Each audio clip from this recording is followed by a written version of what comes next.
I rank where the view is nothing less than phenomenal for how I express and project from my abdominal. The only view better, both my daddy and my mama know. No living parents, my sons give me balance. My wife is my serenity, this mic is my identity. The world is foul enough, that's why I write without obscenities. Provoking danger with broken language and spoken anguish. Begging to get hurt, why would you ask to go through changes? Yes, Lord, life's a chessboard, master the angles.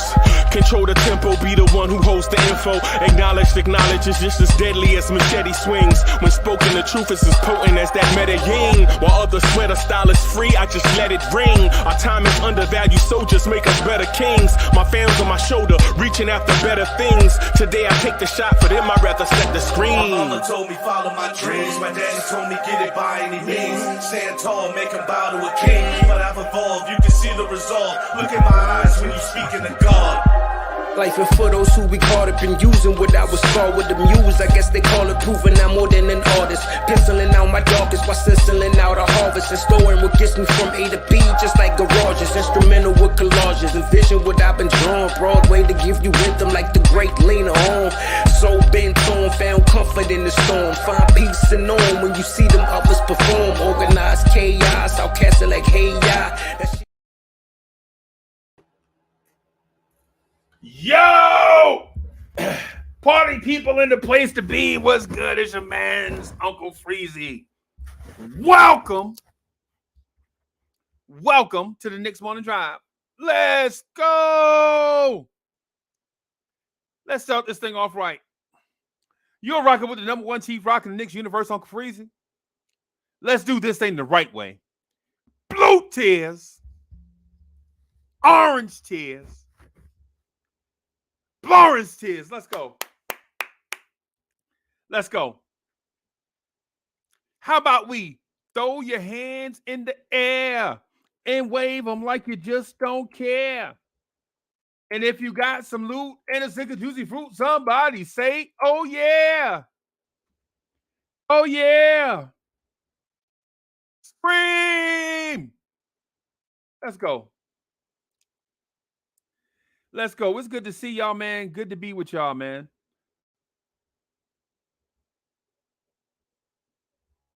Good to be with y'all. Right? Good to be with y'all, man. I see you, Mr. Vince, Ricky, Nicky. Savage NYC is in the building. What's good? JJ, what's good? What's good? We got a lot of stuff to talk about, man. I got a topic that I want to discuss with y'all. Right, but before I get to all of that, let's keep starting the show off the way we usually do it. Let me hit you with a quote from the great American poet, Graham Puba. Right? And Graham Puba said, now a lot of people think this is easy as it looks. Books and books of rhyme, concepts, and hooks. Session to session to get thoughts manifested, stressing and stressing to hit the world with a blessing. Bam! That was a quote from the great American poet. That was a quote from the great American poet, Graham Puba. Right? Forbes, let's Phil is in the building.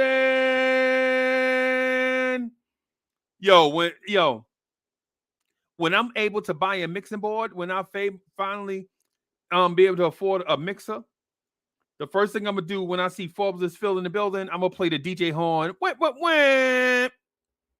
Right now, we got to settle for Uncle Freezy making music with his mouth. Man,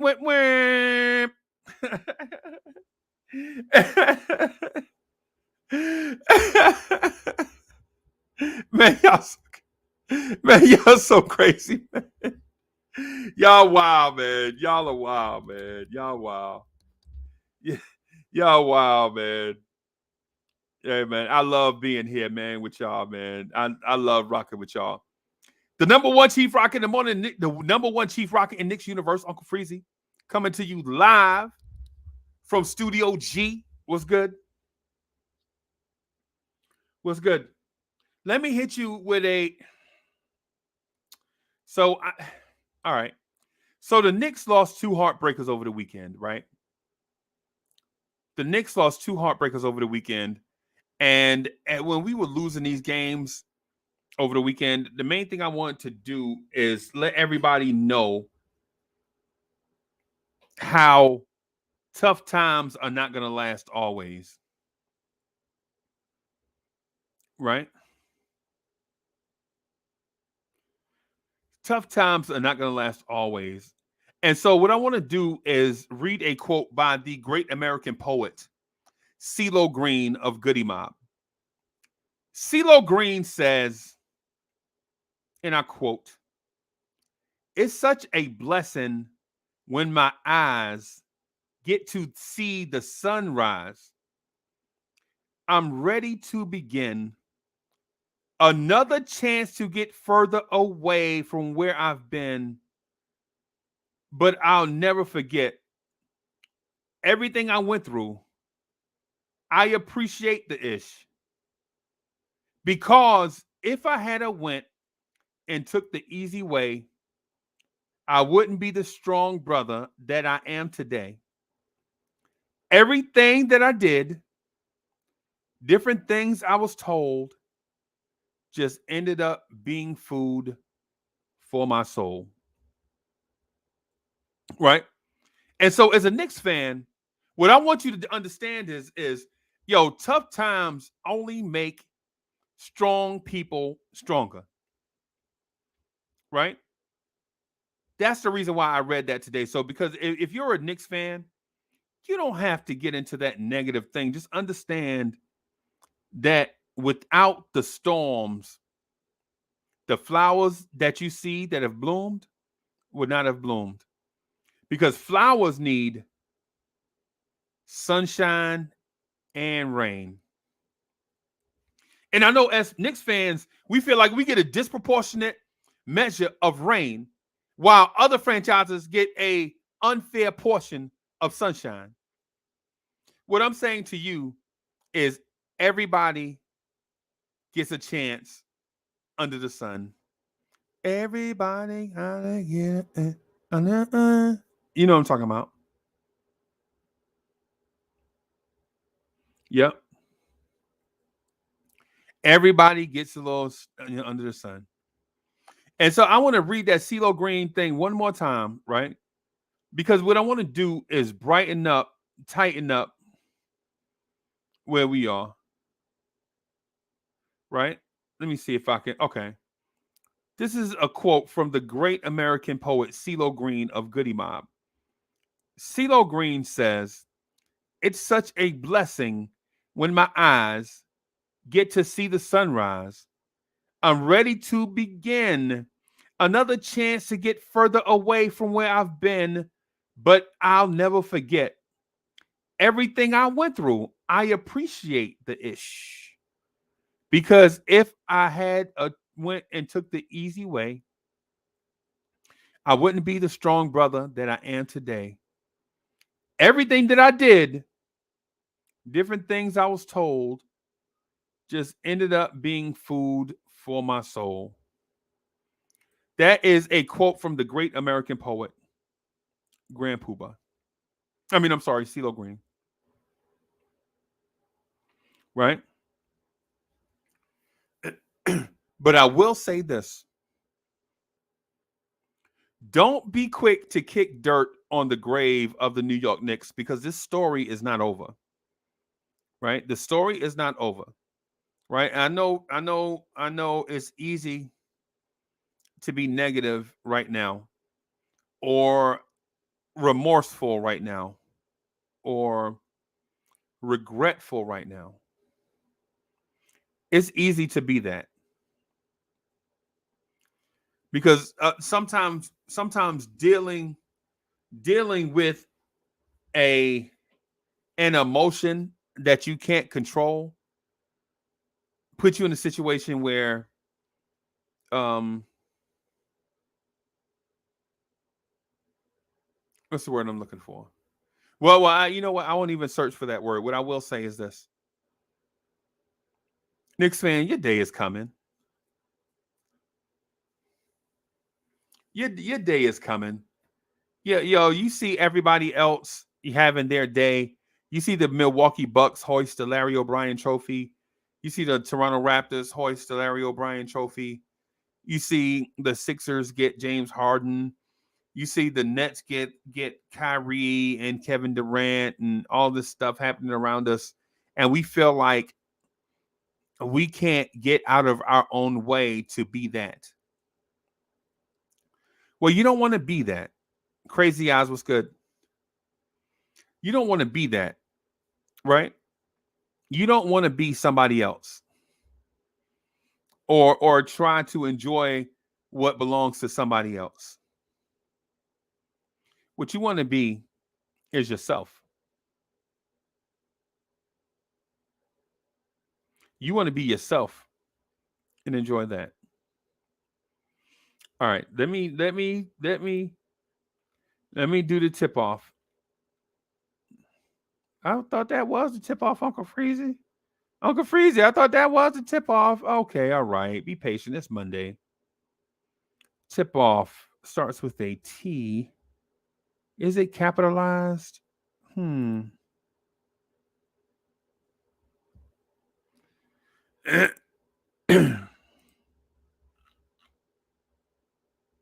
Yo, the great American poet Prodigy said, "There's a war going on outside no man is safe from. You can run, but you can't hide forever from these streets that we done took. You walk round with your head down, scared to look. You shook, because there's no such things as halfway crooks." Bam! Let's go. All right.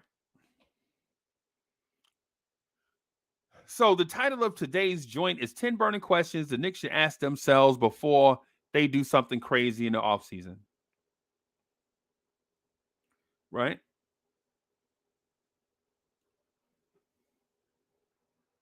Denny's mind is in the building. What's good? Mr. Vince says RJ is just 21-year-old playing under a microscope of New York. He displays the cool of Walt Frazier, and in time will make the right decisions. Right now, though, yeah. All right. So I'm going to throw this link in the chat. And I'm going to just say this, man. If you plan on jumping in and you ain't going to be dope, if you going to be trash, stay off the thing. That way you won't get embarrassed when I boot you off.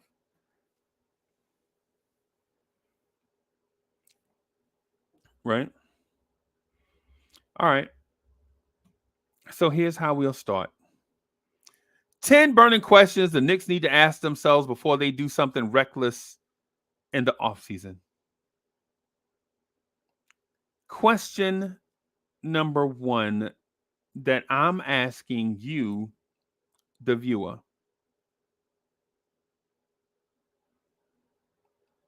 Question number 1, I'm asking you, the viewer. Let me bring in our guy. Hold on.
Yo.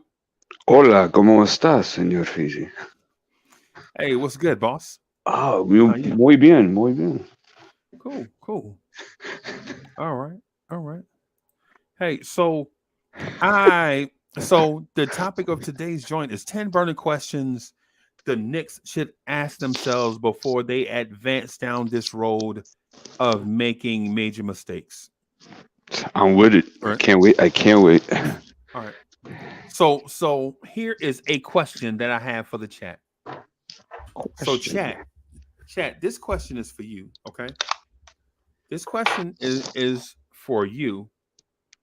I want you to answer. Chat, pay attention. I know y'all got your coffee cups in your hands and such. I know it's Monday. I know we kind of get off to a slow start on Mondays, but here is the question that I'm asking you, and listen to the question. As a matter of fact, I'm gonna put it on the crawl. There you go. I'm gonna put it on the crawl so you'll be able to follow us. Okay. All right. Give me a second. All right. So I'm gonna have it crawl across the bottom. So, is there a hidden gem in the league currently that can turn this franchise around?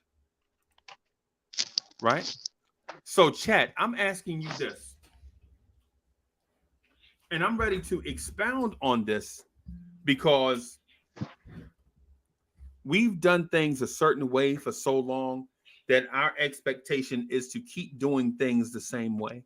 But I'm asking you, is there a hidden gem in the league currently that you can obtain that can turn this franchise around? And it seems like an easy answer. It seems as there's an easy answer to this, right? Because the way I phrase it is this is a yes or no answer. But when you say yes, I'm going to ask you who that hidden gem is and what he can do to turn this franchise around. Okay. All right, JJ says hidden. No, I don't think so. That's what JJ says. JJ says hidden. Nah, I don't think so. Right? Let me ask this to The Poetic. The Poetic, do you think there is a hidden gem in this NBA that, given the opportunity to do it with the Knicks, they can turn this franchise around? So they're already in the league? Already in the league. Right in the league. Yeah, I gotta think about that. I think you should ask the chat. Yeah, I asked. I think the question made some nervous. Well, our future media said Simons from Portland might be that person. Yeah. Well, is he a hidden gem though? Let's look at his contract.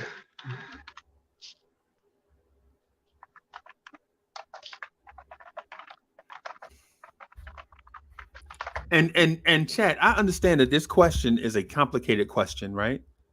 But if you think about the topic overall, see, the topic is not the question. The topic is just an outlier. And I'm building it up with 10 questions, right?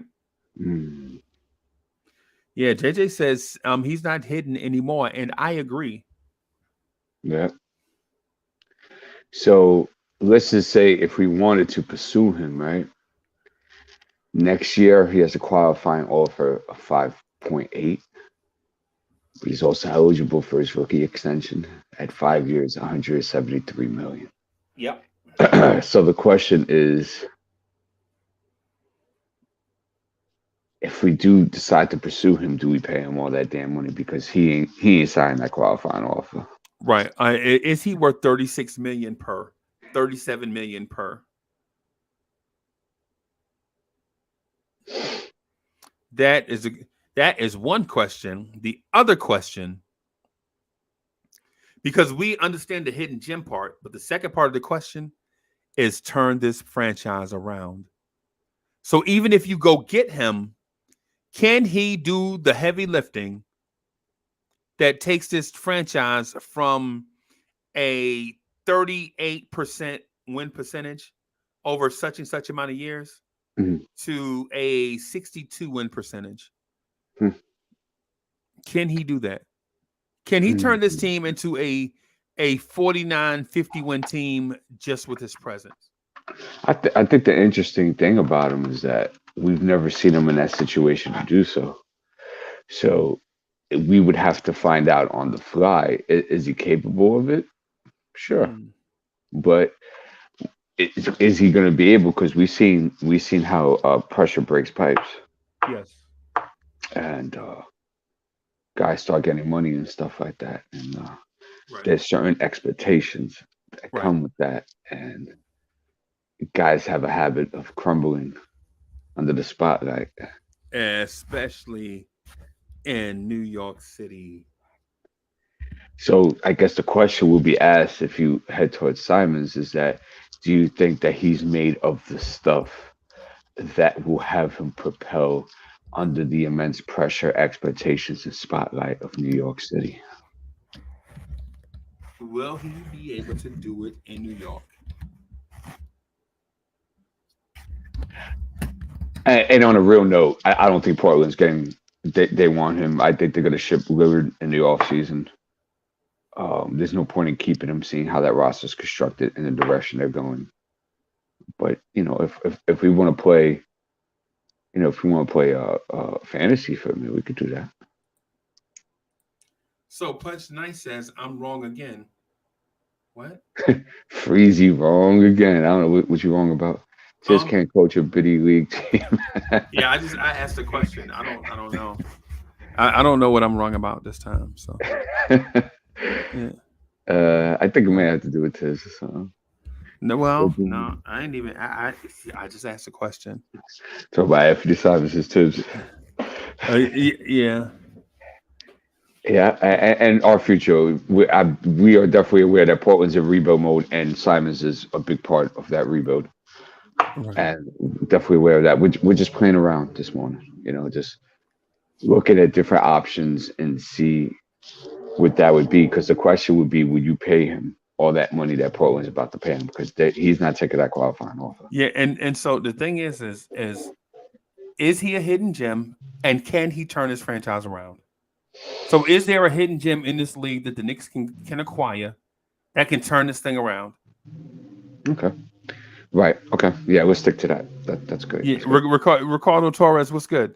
Ricardo, listen, I want to ask you this question. I don't know if you were here for the question, but is there a hidden gem in the NBA somewhere that the Knicks can acquire and that they can help turn this franchise around? Morning tea, Burdock, Mr. Freezy. Bim. Get on that. Anyway, come on, guys. We have to get some names up here. You got to give us stuff to think about. Yeah, I don't want to hear Zion. Vince, I love you. You're an elder, but no Zion. What else? What else we got, bro? Yeah. And so the thing is, that is one question, right? And to me, the answer is, in my opinion, the answer is no.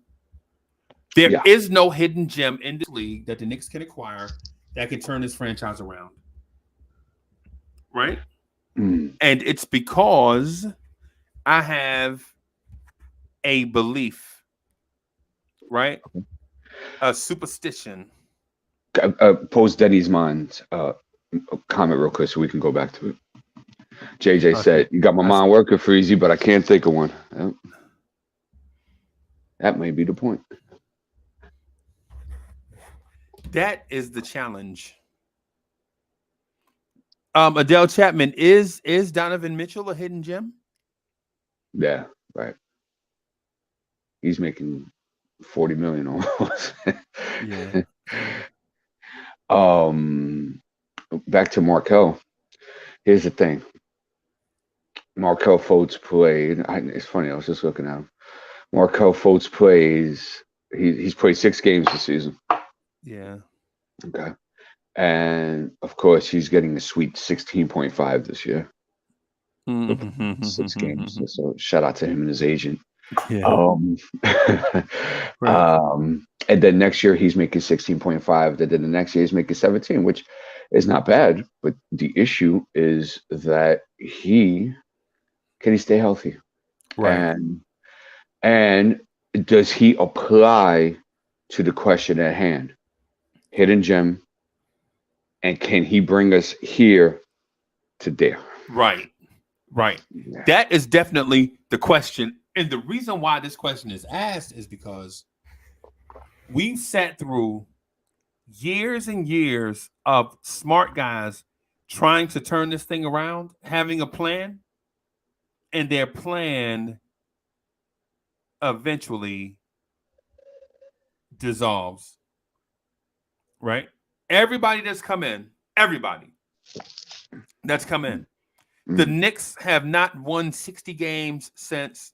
The Knicks haven't won 60 games in a season since when? The 90s? 90s? Yeah. Now, I'll say 98, maybe? Yeah, 97? Something like that. And so I'm not posing 60 games as a standard.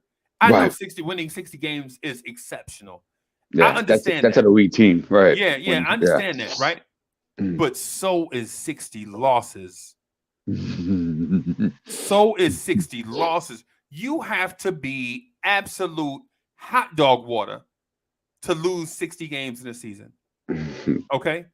And you have to be hot dog water to lose 60 games and when you're trying to win. If you're tanking intentionally and lose 60 games, I can dig it. Right? Somebody brought up Sexton, so we'll just remember that. Okay. Let's do Sexton. Where's Sexton at? A couple people mentioned him. Okay. So let's see. So with Sexton, right?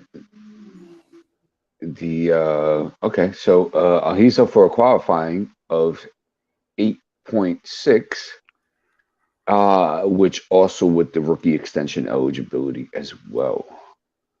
So the question is, so let's go over stats real quick. Just on surface. I'm not even going to get cleaning the glass on him because I don't want to upset some people.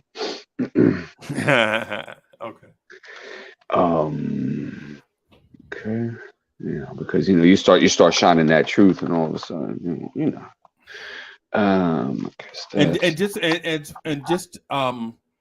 just as a reference, listen, for you guys out there that want to do this full time, you have to get cleaning the glass. Okay, it's $5 a month, bro. Yeah, that you have to have it because what happens is, guys like us will say certain things, and if you don't have these statistics and these comparables, when you hear us say it, it sounds like we're speaking in alien language, right? Like for instance, is Mitchell Robinson worth 11 million or 15 million? I'm saying he's worth 15 million, right? And people will say, I would even say 16 or close to 17 million, right? Because what happens is those that think Mitch hasn't improved from year one when he was 7 points and 8 rebounds to this year where he's 8 points and 9 rebounds will say that's not much of an improvement. And that's because you only look at the basic offensive metrics. But when you look at in-depth defensive metrics and how he impacts team defense, you see a different number. It's a different world. If you stop looking all offense and start looking at defensive things, you can see where if the team were better, Mitch would be better. And not if Mitch was better, the team would be. And listen to what I'm saying. If the team were better, if there were more quality players around Mitch's floor would be raised, right? And then on offense, just adding a point guard that gets Mitch the ball to a low usage guy makes him better off the rip, right? So it's just food for thought. Yeah. So, people look at the base stats of Colin, and I can see why. There's 24 points a game last season. Shot 47.5% for the field. Shot 37% from 3 on 4.5 attempts. I shot 81% for the free throw line and also got this 6.5. Right. Grabbed you 3.1 rebounds, 4.5 assists off just about 3 turnovers a game. So the question becomes, Mr. Freeze, is that do you feel that we have enough guys like Colin Sexton on this basketball team?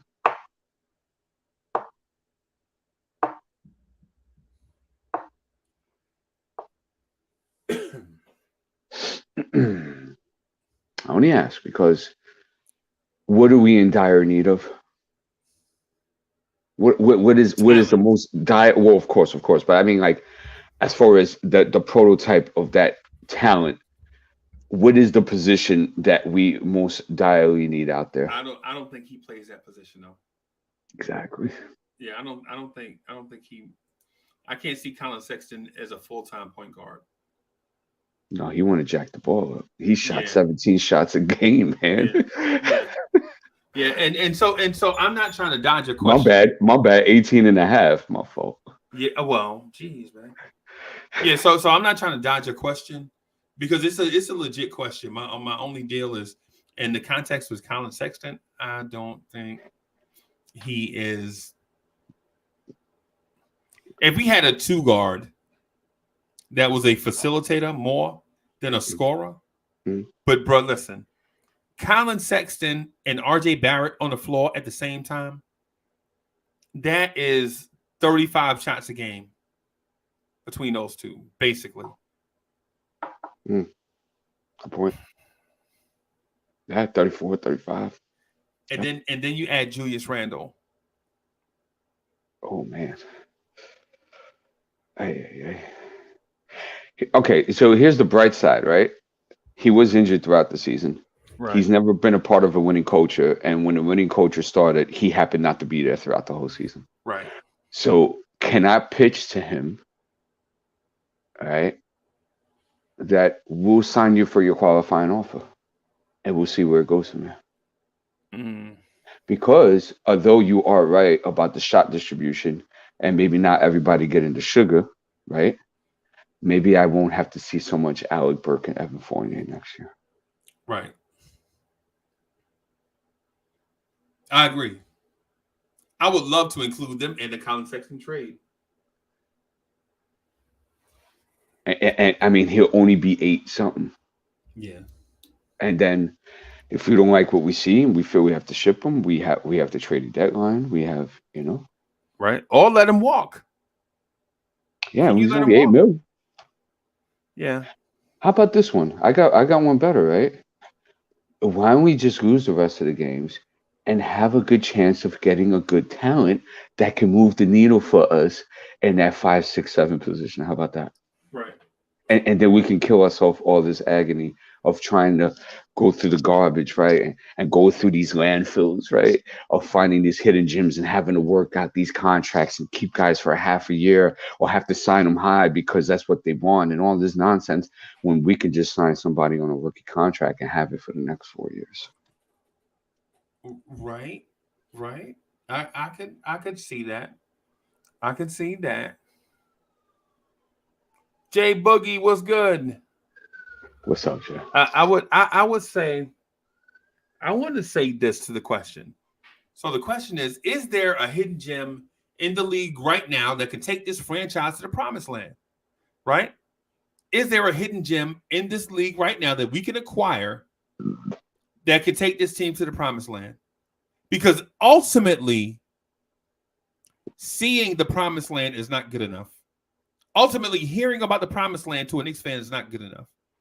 Because we legit saw the Phoenix Suns go to the NBA Finals. We saw the Milwaukee Bucks win the NBA championship. We saw the Toronto Raptors win an NBA championship. We saw the Philadelphia 76ers trust the process and get generational talent. Mm-hmm. Meanwhile, the Knicks have been terrible. Yep. Right? So I'm asking you, Knicks fan, I'm asking you, is there a hidden gem in this league that the Knicks can acquire that can take us to the promised land? Because here's the thing, as a Knicks fan, you've seen all these things and you're tired. I know you are, because when I go back and watch the episodes, I read the chat. That's right. And I see y'all comments in the chat, right? No, that's impossible. We can't ever get such and such. Uncle Freezy is crazy. Why is he talking about us trying to get 2 superstars in one offseason? That never happens. Fire Thibodeau. He's not the right coach. Trade Randall. His body language is terrible. You know, so all these different things, right? But all it comes, everything that we're saying all comes from a certain place. We are tired of losing, and we want our turn at the championship. Anybody in the chat disagree? Are you not tired of losing? Do you not want to win a championship? Anybody in the chat disagree with that? Let me know. Okay. Right. So here's the thing. Is there so D Poetic, is there a hidden gem in the NBA that can get us to the promised land? I'm gonna say no. Right. And the ones that are capable of taking and are not for sale. Right. And they're not hidden.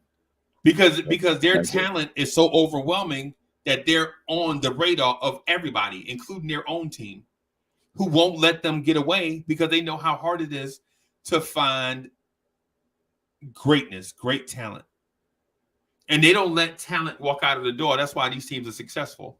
When they accumulate the great talent that they accumulate, they lock it up for years. Right?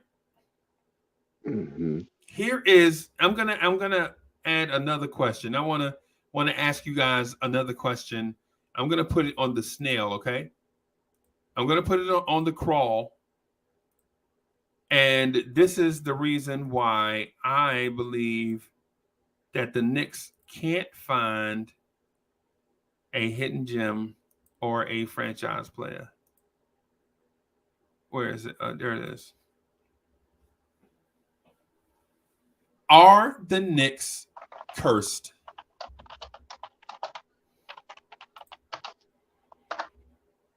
Chat, is your franchise cursed? What's the real reason why this franchise cannot be successful? What's the real reason why this franchise had been successful in 22 seasons?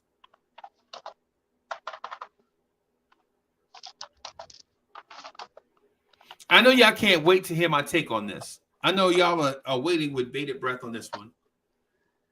So here is my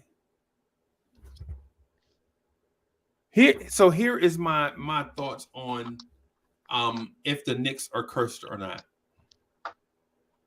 Yes. The Knicks are cursed. And a blind guy said one time, he said, when you believe in things that you can't understand, you are very superstitious. So he said it in a different way. He said, if you believe in things you can't, very superstitious. That's the way he said it, right? Writing on the wall. That's the way he said it, right? I'm saying it like this. I've seen too many things backfire for the Knicks to not think this franchise is cursed. Right? I put up Vince's comment, by the way. Because he answered your question.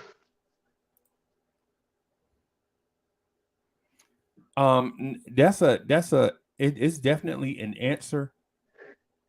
I just don't think it's the right one. And I also would like to add, isn't that victimization of bad decisions a form of a curse if it occurs over and over and over again? Right. So, Mr. Vince, I understand where you're coming from, right? What it is you see all these things, right? But you don't want to acknowledge that we are cursed, because if we are indeed cursed, that means we have to do something to break the curse, right? You don't want to acknowledge this because it seems like tinfoil hat, seems like conspiracy, seems like X-Files. Where's Fox Mulder when you need him? Right? We don't need Fox Mulder for this, Mr. Vince. What we need to do is acknowledge that this franchise is cursed, even doomed, so to speak, from internal, that's the word I'm looking for, from King's disease. The Knicks are cursed because of King's disease, right? And here's what I'm getting at. This team can go out and go 0-82 and make more money than any team in the NBA. Mm-hmm. This team does not have to win a game, right? This team doesn't have to go out and win a game, and we're going to make more money than any team in the NBA. We don't have to change our uniform. We don't have to do like Oklahoma City. Oh, buy the Tuesday alternate jersey. We don't have to do alternate jerseys. You can sell the same home and away city edition, and those jerseys are gonna outsell the Miami Heat's alternate Friday night jersey. Right? Knicks fans would rather buy the same jersey over and over and over again than Miami Heat fans buying the alternate Miami Vice Friday night pink and blue edition home jersey, right? All the Knicks have to do is just put them on the rack and they will sell, right? James Dolan is making money hand over fist, right? And so what I'm saying is there is no sense of urgency to win a championship because of King's disease. The Knicks don't have to do diddly poo and will outsell everybody, make the most money of any franchise in the NBA, and it's not even close. And what is the definition of King's disease? There's a term. Let me find the official term. But I was going to call it. I want everybody just to get a grasp of what you're saying. That's why I see exactly what that is, because I see guys on the chat. They're like, "Oh, we just need a better front office, making bad decisions. We just poorly ran." But here's the problem: it's been happening for over 2 decades. This isn't a 5-year stint thing. Right. This hasn't been something that's been happening within 7 years. It has been something that's been going on for over 2 decades. 2 decades. Yep. So now you got to ask the question: now, is it incompetence? Or is there something outside of that realm that's not being comprehended? Right. Because you can't be that incompetent. Right. Because you can't keep bringing in smart people with different plans and different backgrounds and get the same result every time. The result is always where we're smarter than the previous regime, and we're going to do it this way. And towards the end of their tenure, they get fired because they didn't get the result that they promised. And I'm telling you, it's because we're cursed with King's disease. Yeah. Mm-hmm. Until this franchise gets listen, Golden State won championships not because they drafted great, because I went through their last 25 draft picks on this show, and there were 20 names that I mentioned that you don't even recognize. There was 20 names until I got to Harrison Barnes, Klay Thompson, Steph Curry, Festus Ezeli. Monte Ellis, you had never heard of them guys. They were drafting bust after bust after bust after bust after bust until you got to a certain point in history. Until you got to Steph Curry, Klay Thompson, Draymond Green, Harrison Barnes, Festus Ezeli. And y'all don't remember Andres Biedrins? Yeah, Donald Foyle. Yeah, you don't remember. Yeah, y'all don't. Adana Foyle out of Colgate. You don't remember him. Mm. He wasn't he didn't make an impact.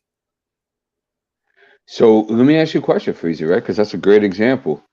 When did you see the fortunes of the Golden State Warriors start changing? Because don't forget, after that We Believe team, they had a stint before that they weren't doing too well, right? And Right. it was good for a amount of years. Then they had that We Believe team that was like a 1 or 2 year thing, and then they went back to the same garbage can that they were beforehand, right?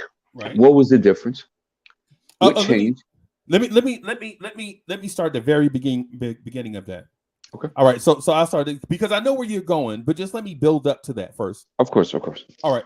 So before the We Believe team, the Golden State Warriors played in a gym that was in place since 1969. And the city had a decision to make. Do you build a stadium for the Oakland Raiders or the Golden State Warriors? That's as simple as it gets. One of y'all, we're going to help one of y'all. The loser has to leave town. That's as plain as you can make it. Mm. Right? Because the Oakland Raiders, the Oakland Athletics played in Oakland Alameda Coliseum. Mm. Right? It was a dungeon, so to speak. Everybody is playing in these brand new state-of-the-art modern buildings, and the Oakland Raiders, Oakland Athletics are playing in a dump, to be kind, right? Mm-hmm. At the same time, the Golden State Warriors are playing in a place that's about to become a dump, Mm-hmm. right? So the Warriors are all of a sudden in survival mode, right? They're either we start winning basketball games, or this team is going to leave town, Mm-hmm. right? And so when faced with your mortality, Mm-hmm. you have to do things to try to survive, Mm-hmm. right? You have to do things to save yourself from your impending doom, Mm-hmm. right? Because if you don't turn this thing around, the Knicks will be playing the Kansas City Warriors. Okay? Mm-hmm. All right, now to D Poetic's point, knowing this, they make the decision to, first of all, I think they changed ownership. They changed the front office. Wait, did they what? They changed what? The front office. No, before that. Ownership. Oh. So they changed ownership. I think they changed ownership. It's not like they went out and got a new guy. I think the dude was a majority owner, and then he became a majority. It's something like that. I can't remember exactly. They split it, and it was amongst two or three guys or something like that. Right, kind of like what happened with the Mets and the Wilpons. Like Cohen was a minority owner, even though he had more money than the Wilpons. The Wilpons wouldn't. But anyway. Mm-hmm.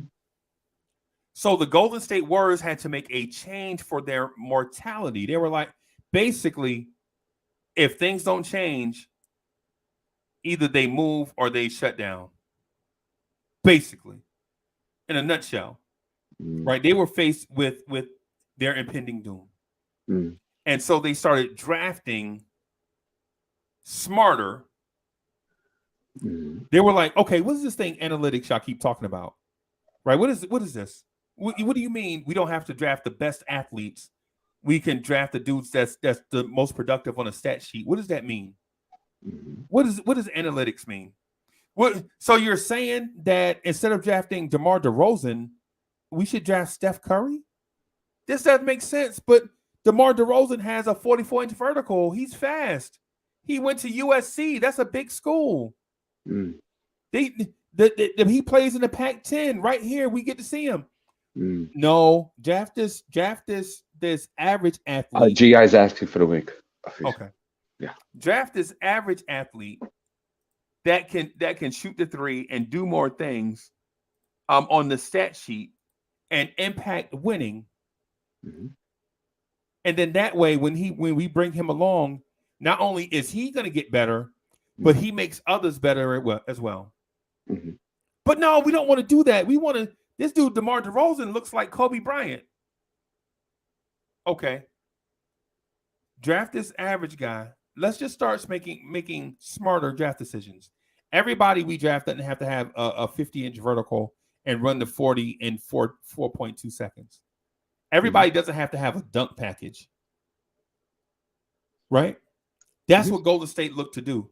And if you don't believe me, look at the athletes they have. Is Steph Curry the epitome of an excellent athlete? No. Draymond Green, is Draymond Green the epitome of an excellent athlete? How about Klay Thompson? Klay Thompson, is he the epitome of a? They traded a good athlete, Monte Ellis, for Andrew Bogut straight up. Is Andrew? What's up, Gian? Good morning, everyone. Is Andrew Bogut Andrew Bogut a great athlete? No. Right? Golden State saw their mentality. They were like, yo, if we don't do something, then we may fold. Put up Gibson's comment. It just came. And Gibson was getting at exactly what I was going to get at. Chronology is everything. In 2010, you inherit the team. I think they bought it for like $450 million, right? Okay. 4 years later, you have a championship. Right. Do you think that just happens? Do you think that just falls in your lap? A championship? Right. You know how much work it takes not to only draft the guys, but to bring in the right coaches, to bring in the right staff, develop them the way you want to, have them work well together, manage egos, have everybody on it. It takes work. It's not easy. Right. You know who did that recently? The Milwaukee Bucks. They changed ownership, right? They changed ownership. The owner of the Milwaukee Bucks was like, listen, we can't beat people with being a free agency destination. Like, we can't impress people with beaches and skyscrapers and all of that. But so what we'll do, we'll beat teams to death with technology, right? This is what the Bucks did. The Bucks were like, we're going to have the most cutting edge technology of anybody in the NBA. So when you come here, you won't be impressed by the beaches we don't have. There's no South Beach. Yeah. There's no Malibu. You know what I'm saying? Like the Lakers can impress you with Malibu. Miami can impress you with South Beach. You know what I'm saying? New York can impress you with Coney Island. Y'all get it. You know what I'm saying? I'm joking about the Coney Island thing, of course, but the thing that the Bucks said, listen, we are gonna pick a lane and be the best in that lane. So now when you come into the building, you got a wristband, you scan, no security guard there, patting you down, you know, hey, Mr. Such and Such. All the technology, all the modern stuff. You tell me it's Spike Lee friendly? Yeah, it's Spike Lee friendly. Foxy's right on point. Spike Lee, do the right thing. Foxy said Memphis Grizzlies doing it now, and Suns did it before them. Draft players and develop them, create winning organizations. Yep. You have to. Right on target. Go ahead, Gian. No, I mean, after the last month, and you see the team slowly getting better, it lets you know that this try to win now stuff is, you know, it's cute, keeps fans engaged, but it once we had some injuries and looked like we were in surrender mode after the All-Star break, things change. And had we started the season the way we started after the All-Star breaks, we'd be much happier fans now. We'd be much more optimistic. So, you know, what happens? Do you stay patient? Or do you try to blow everything up? I think you got two major moves this offseason. One, get what you can from Mitch and let him go. You know, we haven't gotten 10 games out of Mitch, 10 games in a row out of Mitch's entire career. You get 2 here. Even last night, you know, he's on the floor, but he's limping. He's just always hurt. So get that sign and trade, get him moving. And let me tell you something. Move up in this draft. Use whatever future assets you got. You got RJ on the timeline now. Move up in this draft.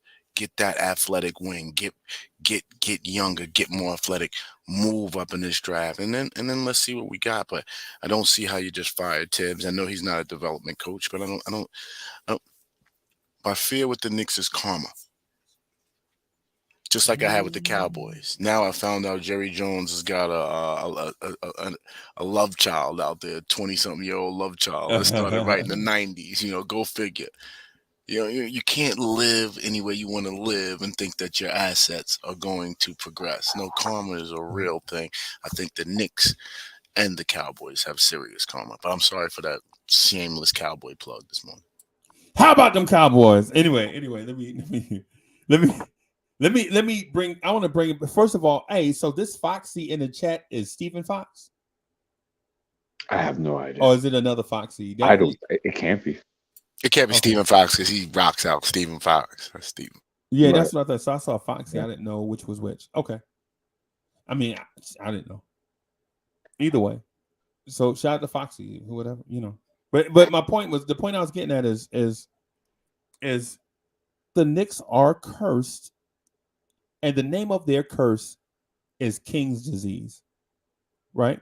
Because the Golden State Warriors started winning because winning championships helped them pad their bottom line, which kept them in existence. The Milwaukee Bucks started going down this road to pad their bottom line. And of course they want to win, but everybody wants to win. Everybody wants to win, right? But they had to do this to pad their bottom line so they can stay in existence, right? The Knicks don't need to pad their bottom line, right? Because they can go 0-82 and still make more money than anybody in the NBA. I know I said that already, right?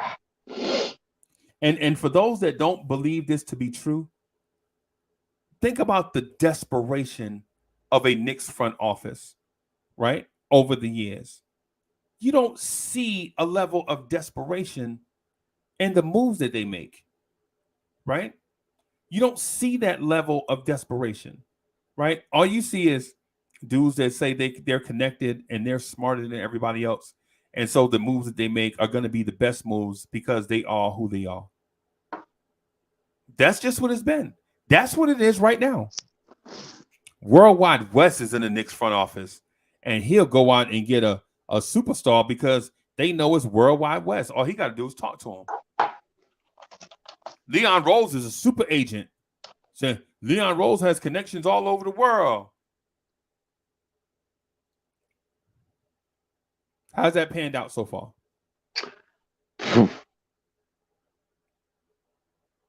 Does poop have wings? Touche. Exactly. Exactly right. Except when it hit the fan, then you know what I'm saying. Then it go. Oh, you got the. It's just shit everywhere this morning. Yeah.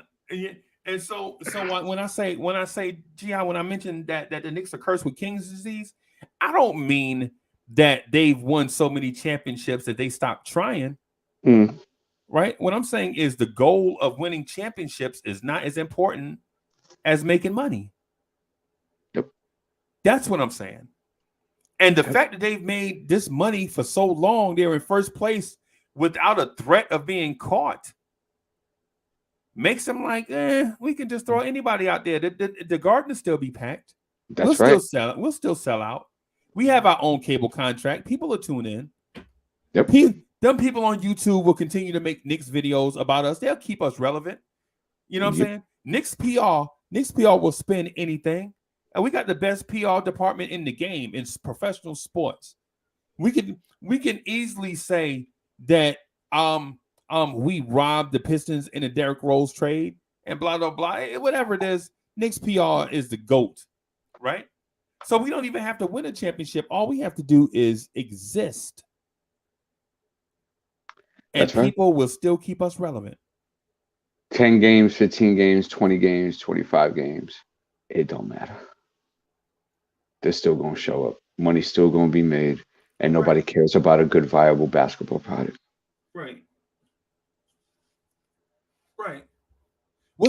Oh, Welcome to purgatory, ladies and gentlemen. right. And so chat, check me out. Check me out, chat, on this. If the Knicks were desperate to win, like the Bucks and Warriors were desperate to stay in existence, would we be in a different place today? And listen, I'm gonna give you an example of a franchise that's desperate. The Memphis Grizzlies. They are a relocated team, right? They were once the Vancouver Grizzlies. That's how they got the name Grizzly, right? Mm-hmm. They were the Vancouver Grizzlies, right? They could not survive in Vancouver, which is a hockey town, right? They moved to Memphis. They can't sell out in Memphis, Tennessee, where there is nothing else going on, right? There's no hockey. There's no Major League Baseball team. There's no NFL team. It's just the Memphis Grizzlies. And they can't sell out in Memphis. Right? So what's going to happen to Memphis if they don't get a Ja Morant? Memphis without Ja is what? The St. Louis Grizzlies. That's what they are. Right? So they had to develop talent and stay relevant. They have to win or not survive. You feel me? The Knicks, however, have been posed with the greatest challenge of their existence. And guess what? They still don't care. Because Brooklyn can win the NBA Finals 4 years in a row, and the Knicks can go 0-82, and Uncle Freezy is still going to buy a RJ Barrett jersey this season. I'm still going to Knicks games. So when I say that the Knicks are cursed, they are cursed with a self-imposed curse, and it's called King's disease. If you disagree with me, just put it in the chat. Just tell me how I'm wrong. Let me know how I'm wrong. And if you are right, if you can sway me, listen. Additional information makes others smarter, right? Can you not consider the flip flopper if you get new information and change your mind based on new information? Always change with the truth. How dare you be stubborn? Right. Check this out. You just mentioned Memphis, right? Watch this. After the end of the 2018-2019 season, controlling owner Robert Pera announced a restructuring of the Grizzlies basketball operations department in order to put a team, his quote, in order to put a team on our path to sustainable success. Look at those words. What's that word again? Sustainable success. Yep. It was necessary to change our approach to basketball operations. And that ownership just grew more this year, by the way. Right. So even before they got Ja, this was already a plan. Right. Who was it done by? It wasn't done by your president of basketball operations. It was done by your controlling owner. Right.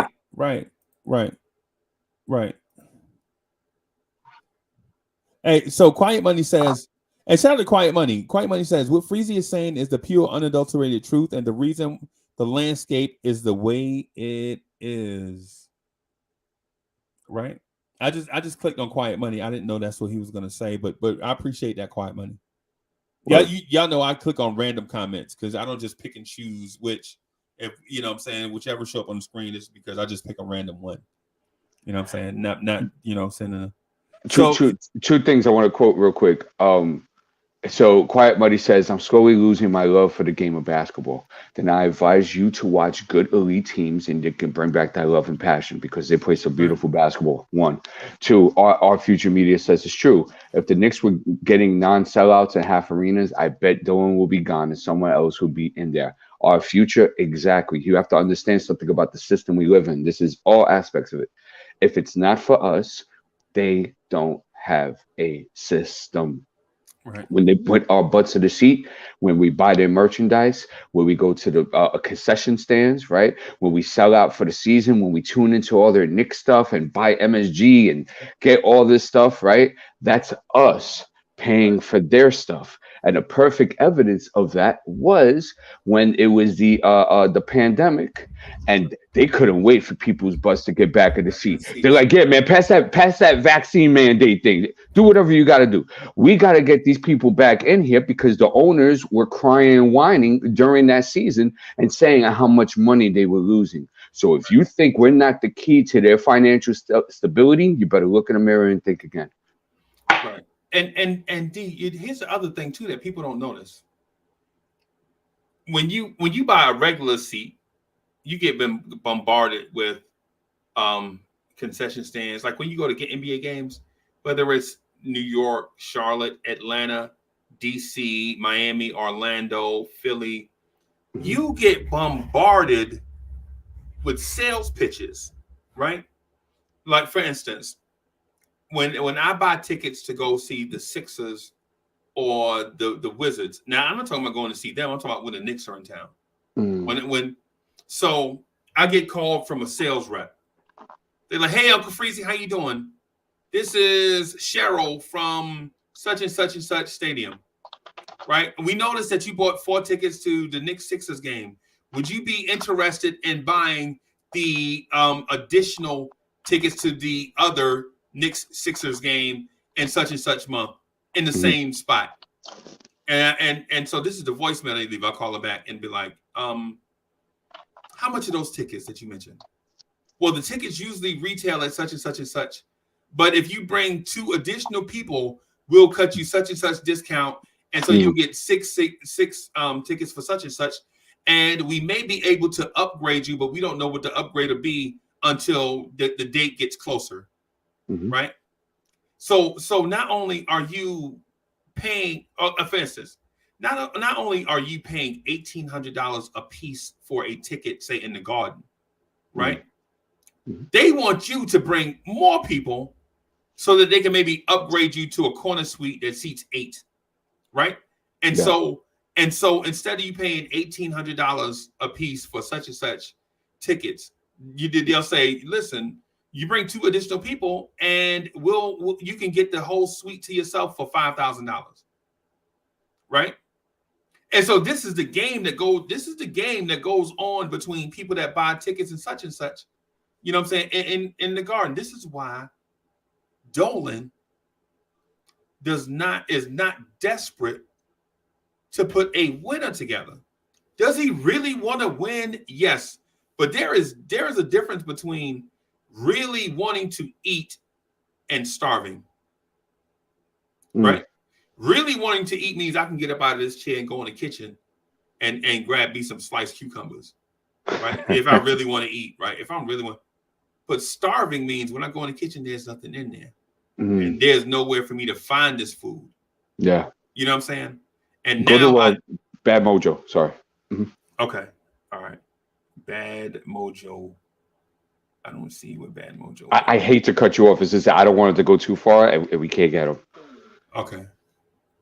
So it says Spurs have had the same owner since 1993. Are they in the same curse class as the Knicks, or what's the difference? There's a gigantic difference because they had a top tier setter during that time named David Robinson, and they were in a whole bunch of Western Conference Finals, and fighting for their lives at a heavy West at that time. Okay, and then 6 years later, according from your calculations, they won a championship. And then throughout the 2000s, how many they won? 2 or 3, something like that. Something like And then 2010s, they won another 2. Right. So, do you see the difference? It's not a day, brother.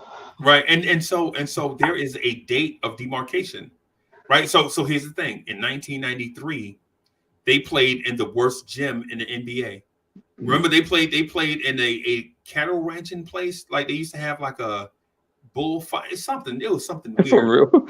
Yeah, they played in the worst gym in the NBA. They had to put a big ass curtain up to cut the gym in half. Like go back and watch the Spurs of the late 80s and early 90s. They had to put a big ass curtain up to cut the gym in half. And what happened is after 1993, they moved into this place called the Alamo Dome. They moved, right? So all these different things, man, listen, I promise you, What I'm saying to you, I'm not tooting my own horn, right? I'm not trying to prove to you how smart I am. What I'm saying is there are a number of factors that are in play that separate the teams that are absolutely desperate to survive and the teams that have king disease, right? And the Knicks are one. The Knicks is one of those franchises that has king disease. And you know who the other team is? The other franchise? The other franchise is the Chicago Bulls. And they won't admit it that they have king disease because they got lucky on a draft pick in Michael Jordan. Right? But if the Portland Trailblazers had gotten that pick, what would be the history of the Chicago Bulls? I challenge anybody to name 3 players on the Chicago Bulls before the Michael Jordan era.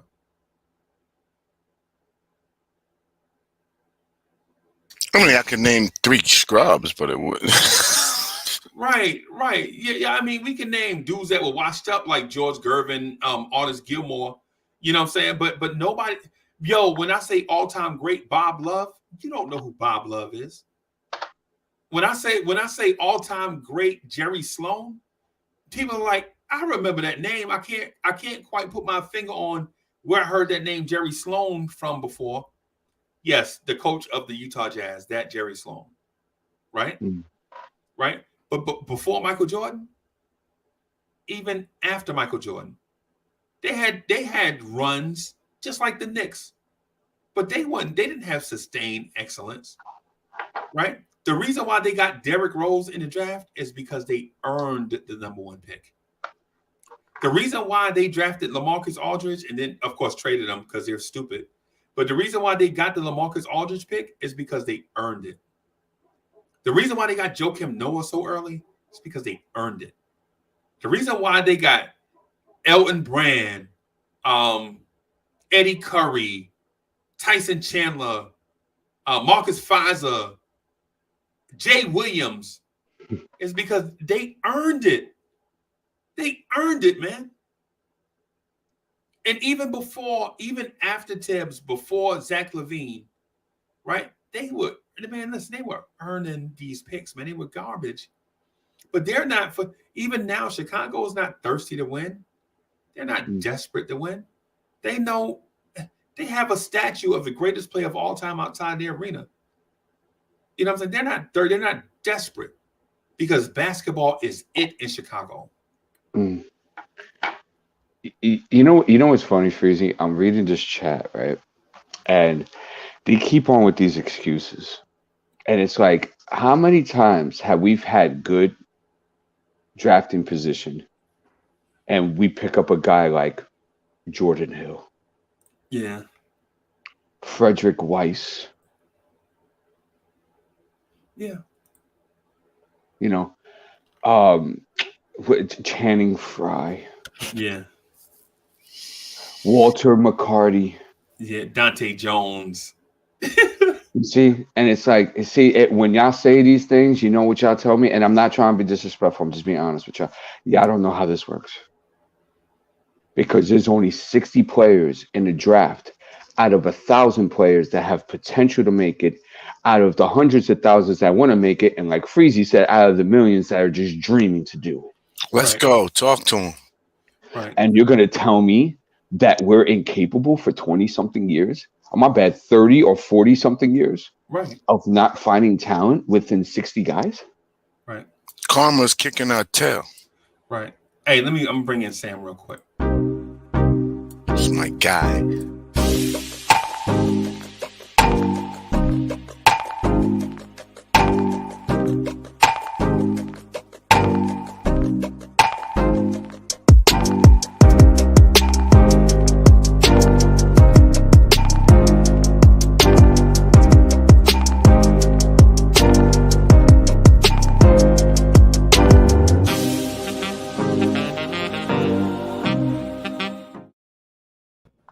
Sam, what's good? What's going on, guys? I'm feeling, pretty relieved this morning, a little bit stress-free, so I figured I'd hop on. Them.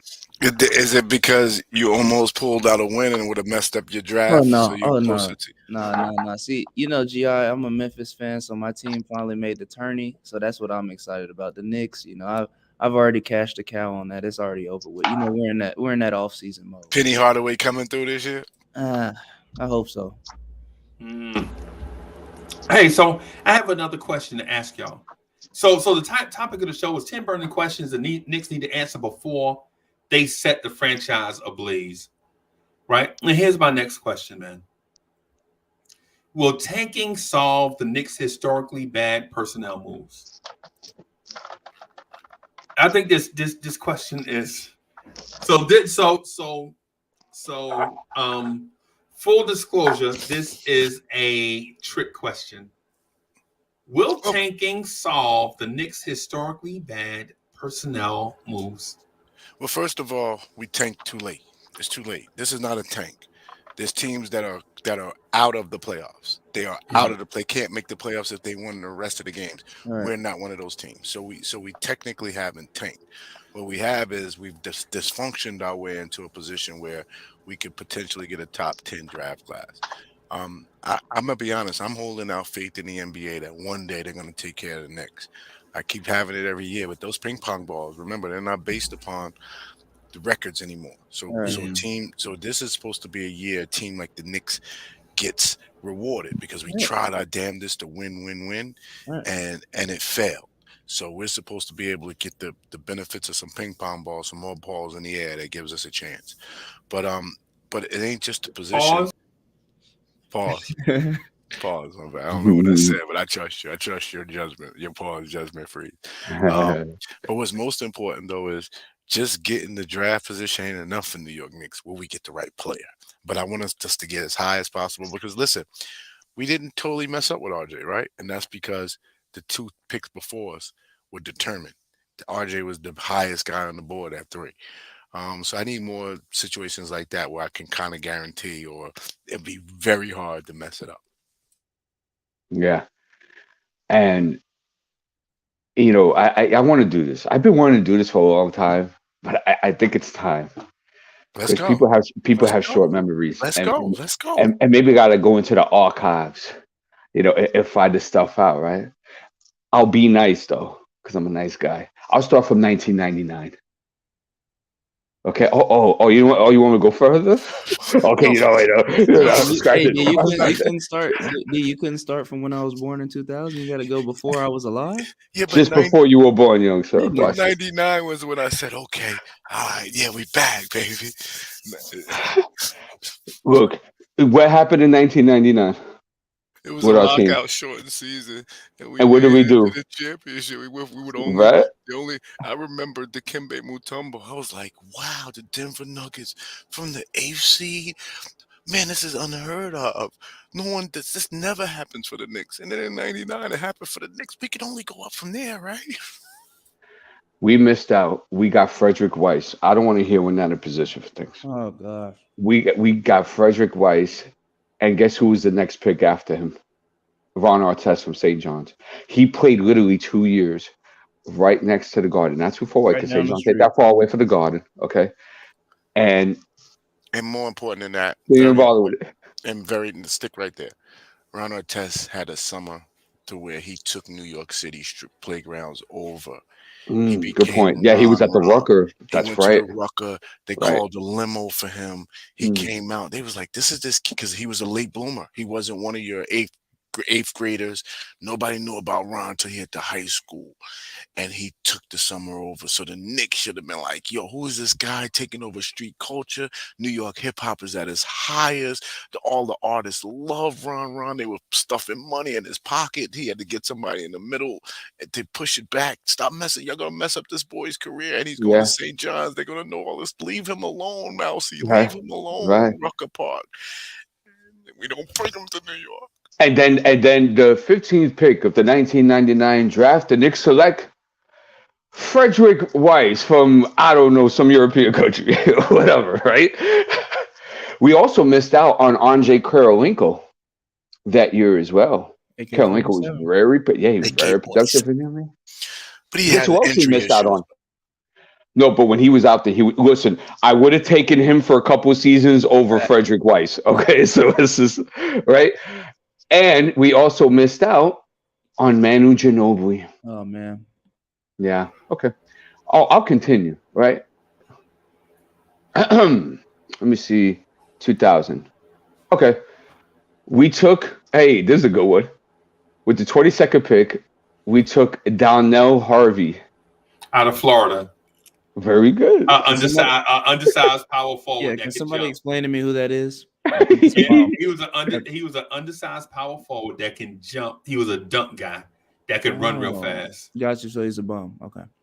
Yeah, but listen, when we drafted him, we thought he was going to be something because he looked like something on the break, boy. Right. Like when he could showcase his athleticism, he was something. But he was trash. I don't even remember him even playing, bro. Yeah, man. Okay. Anyway, we missed out on Deshaun Stevenson that year. We missed out on Eddie House. And we missed out on Michael Redd. Michael Redd. Underrated. That's a killer. Okay, 2001. Right? Oh, because I got a whole point with this. Right? But I want to agonize them. Right? Okay, I think I'm going to skip 2001. There wasn't really anything there. As far as us, we had a second round draft pick. And of course, go. And there were trades in 2000 where we traded away first round picks. Oh, did we? Oh, okay. So 7th, we took Nene that year, right? Oh God! And traded him for Antonio McDyess. Yo, right away, like Nene didn't even pack his underwear in the luggage, bro, and he was done, right? Them out. But we also missed out on Caron Butler. We missed out on Amari Stoudemire. We missed out on Tayshaun Prince. We missed out on John Salmons. John Salmons scored 20 points a game for like 2 or 3 seasons in this league. Yeah, he was a okay. We missed out on Carlos Boozer. We missed out on let's see. I'm not going to count Matt Barnes in that. Oh, for who? Luis Scola, right? We missed out on Rasul Butler. He was in the league for quite a while, like a sharpshooter, right? And it's not even about Sam what weeks, because Nene actually turned out to have a good career. He had some productive seasons, but the problem was that we treated him right away for Antonio McDyess that played 2 or 3 games with us. He got hurt in the preseason. Didn't even get to see if Nene was like that or not. Just got him out. Yep. Let me bring D'Angelo in real quick. Yeah, of course.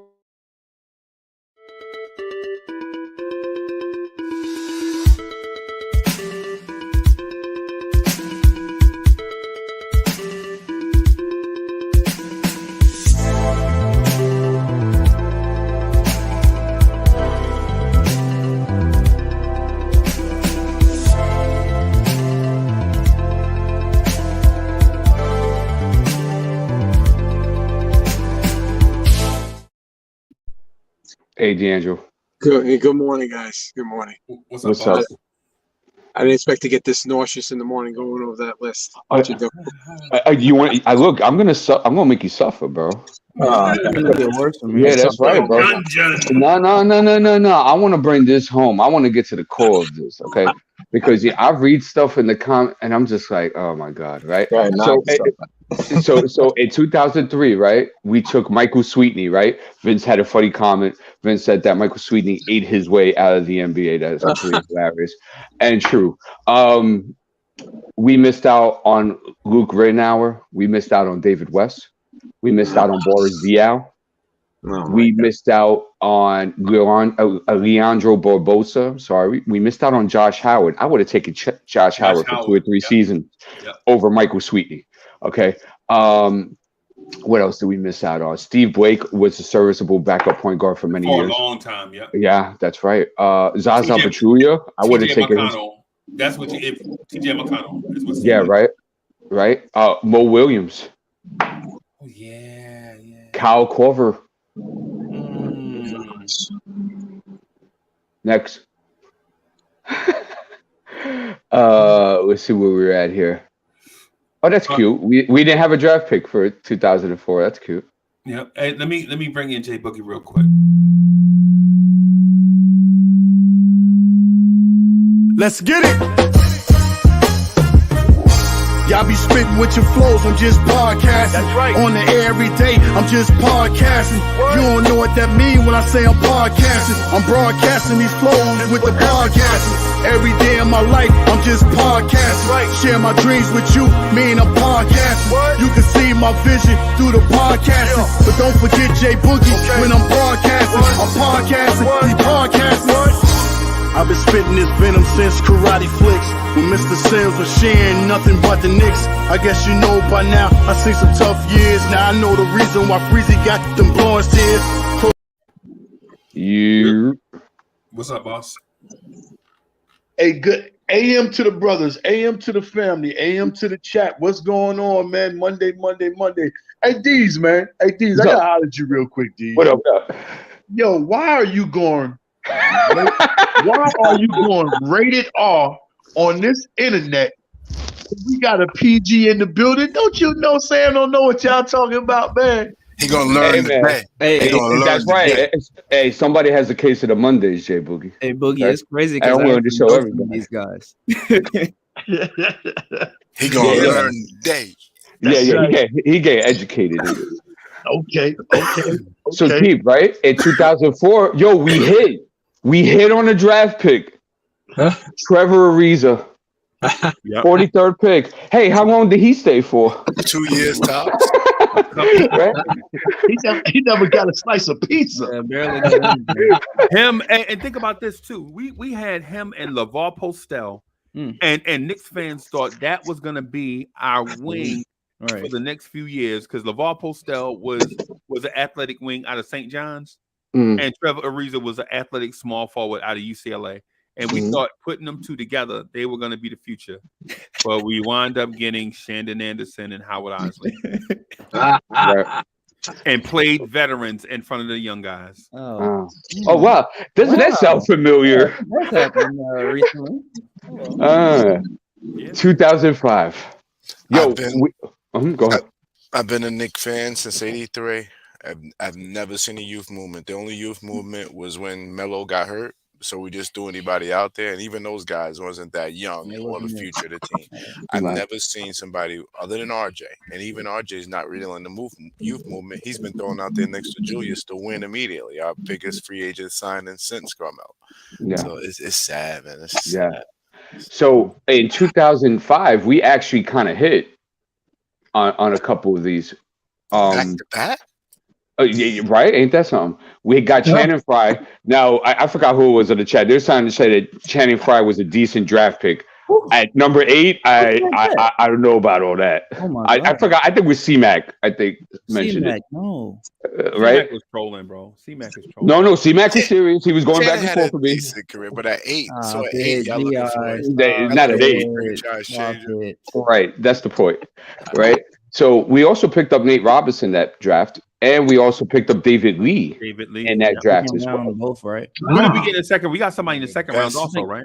I could look right now. David Lee, right? History of the New York Knicks, and we only kept him for 2 years. There we go. We got a guy. Get ready for this one, Freezy. You could add this one to your list of dead bodies. Vijon Thompson from UCLA. Yeah, Dijon Thompson. Okay. Yeah. Right, but we did miss out on Monte Ellis that draft, by the way.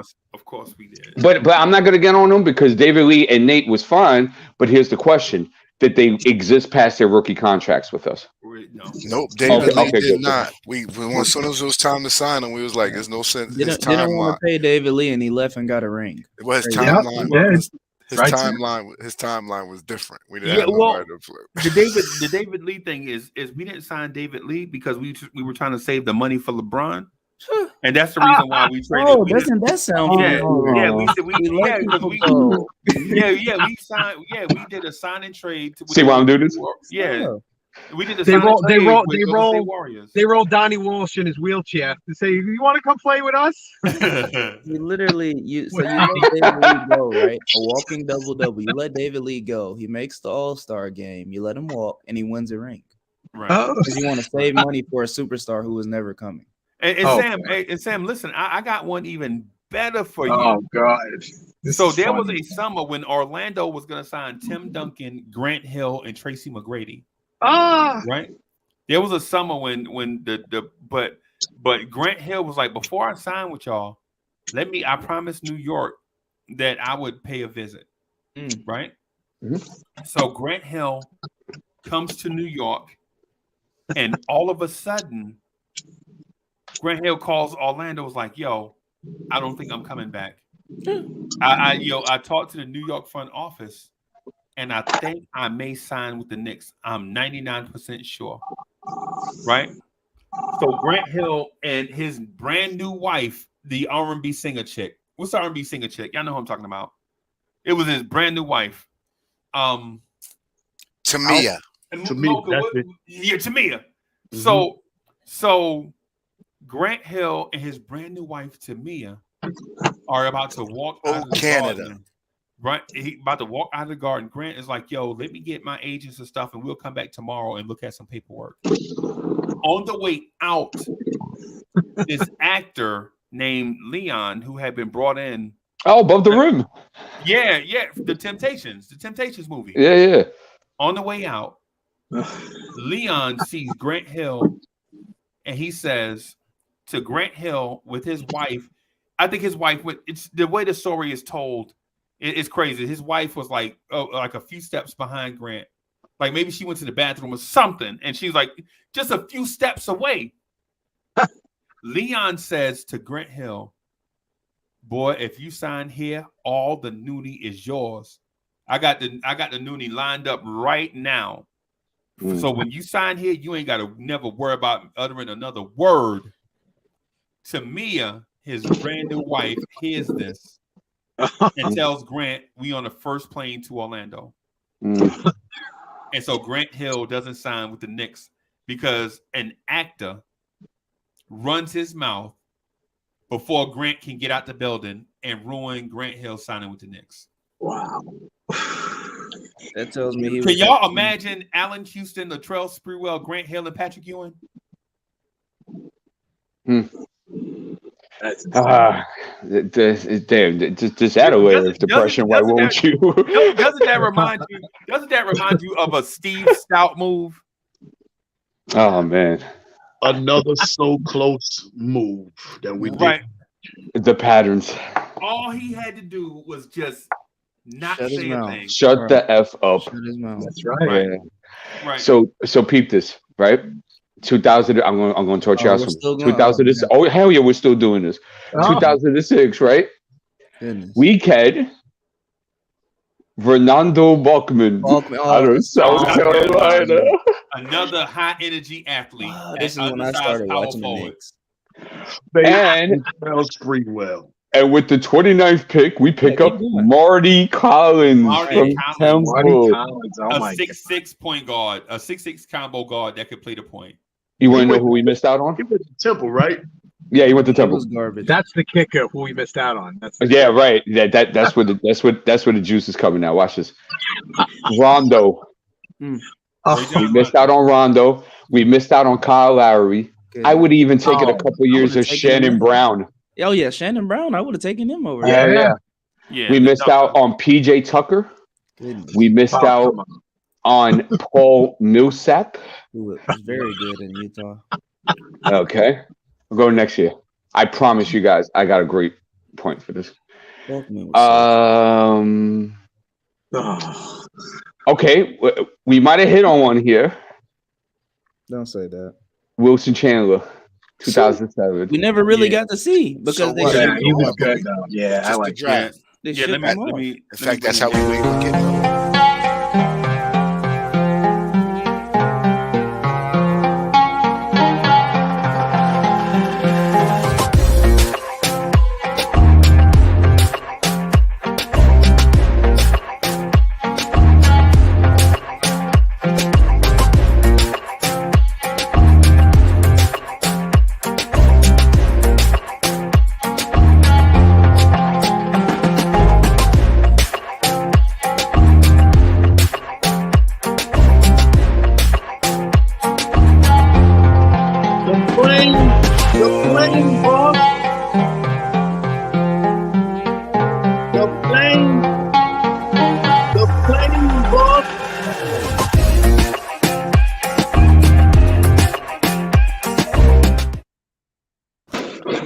Lost What's the up, plane. man? Lost the plane. Hey, so The Brandon plane. was on that plane.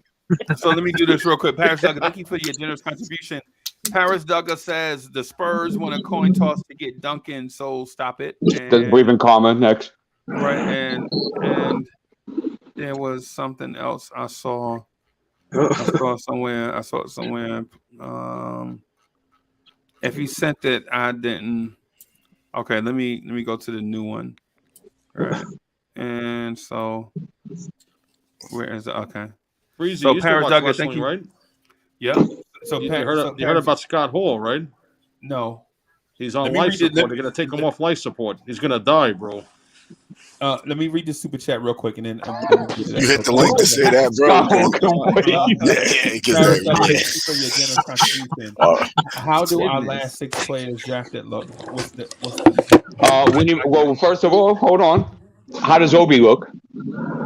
Is Emmanuel quickly a hit? Rokas might not be coming here. Did you hear his comments? Yeah, did you hear about that? No, he said I'm not coming for 2 more years. He said y'all can hold that. You know why? We don't know about McBride, and we don't know about Grimes. So, what's your point, bro? No, Anyway, so I'm gonna bring in Steph. Hold on, I can't let y'all go. What time is it? I would like to introduce. We need a beat.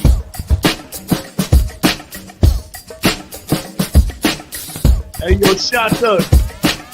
Hey, yo, rude boy, Don Dada. That's a dog. Shots fired. Guyana, no Jim Jones. Guyana, no Bless Jim up, Jay Boogie. Bless up to the panel. Bless up to the chat. Hold on. I have to stop Sam though. I have to, because Sam, let me tell you something. The youngest trio, the best trio I've seen since 1983 was Wilson Chandler, Danilo Gallinari, and Timmy. What? I would, if we would have kept those guys together. Yeah, that's my point, G. I didn't say he was a bust. I said we didn't have him long enough to make him let him see how good he was, because we shipped him off. We shipped all of them off. You got to get Melo. I liked Wilson Chandler. They shipped him off. Well, he almost existed through his rookie contract. Almost, so, until Melo hey, came. you take that with a grain of salt. Yeah. But I mean, GI better than Ewing, Mark Jackson, and Rod Strickland. See, you saw that, G. I didn't, so I don't know. I'd probably say no, but remember, I'm playing. I knew that didn't end well. I want to see how Mozgov, Gallinari, and Wilson Chandler would have ended. I didn't get to see how that end. I knew the yeah, man, because listen. Oh, GI, no. So, all right, Paris Duggar, thank you for the generous contribution. Says, what's your point about these guys in 2 years, bro? Well, if you were to sit back, be patient. Hey, you the elder here. Be patient. It's all gonna make sense. You just gotta wait, because there's a point being made here. So I'll go quicker since people are very impatient, right? What do you call it? We hit on Wilson Chandler. We didn't really miss much in that draft. We did miss Marc Gasol in that draft. 2008. I will go quick. I promise you. We got Gallinari. Wasn't a bad selection. Yeah, that's not bad, and especially what was on the board. I mean, we missed out on Serge. Yeah. Yeah, exactly. DeAndre Jordan, Mario Chalmers, Patrick Ewing Jr. was drafted in that draft, by the way. Yeah, didn't really miss out on that Georgetown one. Hoyas. Right. So I'll go to Porzingis because I think everybody has a good memory from there. Jordan Hill, 2009. Oh gosh. Yeah, we missed out on DeMar DeRozan, Brandon Jennings, the whole All-Star selection. Drew Holiday, Jeff Teague. I Let's see would have who even else is taken there. Jeff Teague over Jordan Hill. You damn right you would have. Danny Green, no, wouldn't count him. Right, missed some guys there. Right, 2010. We have had. Let's see. We even have a first. Yeah. So I'm looking at. Yeah. Okay. We had 2 second rounders. We ended up picking Andy Vaughtons. Remember that guy from Syracuse? Shout out to Jim Boeheim. I think he's going to wrap it up in the next year or two. Anyway, and Landry Fields. I thought Landry Fields was a hit. He was solid. Yeah. He was solid. He had a couple of nice seasons, and we didn't really miss anything. So let's keep going. 2011. Iman Shepherd. Yep, out of Georgia Tech. We missed out on Tobias, Kenneth Fareed, Miritek, Reggie Jackson. Iman was a solid pick right there, though. Jimmy Butler. Oh my God! No. Hey, wait. Before you go go back the other way. What do you mean? The other way. Look at the 2 or 3 draft picks in front of Iman Shumpert. And while you do that, what I think I knew about Iman is what we didn't learn when he became immature when he got to the league. If he would have worked on his game and stayed a while of that hip hop stuff, he never improved his jump shot. But he was a solid defender and a solid wing. Right. If he could have shot 40% from the career, from the 3, Iman would have had an amazing NBA career. Here's the thing: did he last past his rookie contract? Nope. No. Oh, okay, good. So yeah, Kawhi Leonard, if you a chick, right? I see what you're getting at, Freezy, right? You're talking about before, right before the Knicks pick, like right in arm's reach. The Knicks miss in what seems like most drafts. In most drafts, you see Steph Curry go right before the Knicks. Kawhi Leonard go right before the Knicks. Steve Nash go right before the Knicks. Yeah, and it's not just in it. Trey Man go right before the Knicks. No, I hear you. I hear you. The worst part about it, we wouldn't even pick them guys. Nope, we probably would have took a foreigner, Jay Boogie. That's what made this whole conversation even worse. Right. When this guy is on the board and we did pick him. That's why I'm asking: is will tanking solve the Knicks' historically bad personnel moves? That's why I'm going to get to something even bigger than that, Freezy. Yeah, right? But I'm almost done with the pain, right? So with 2012, we didn't really have anything. We had a 2nd round pick that was a 48th pick, and you didn't mention Josh Harrelson in the Shumpert. Draft. Goodness, stop the Harrelson. Now that guy I'm gonna tell you, that guy actually irritated me.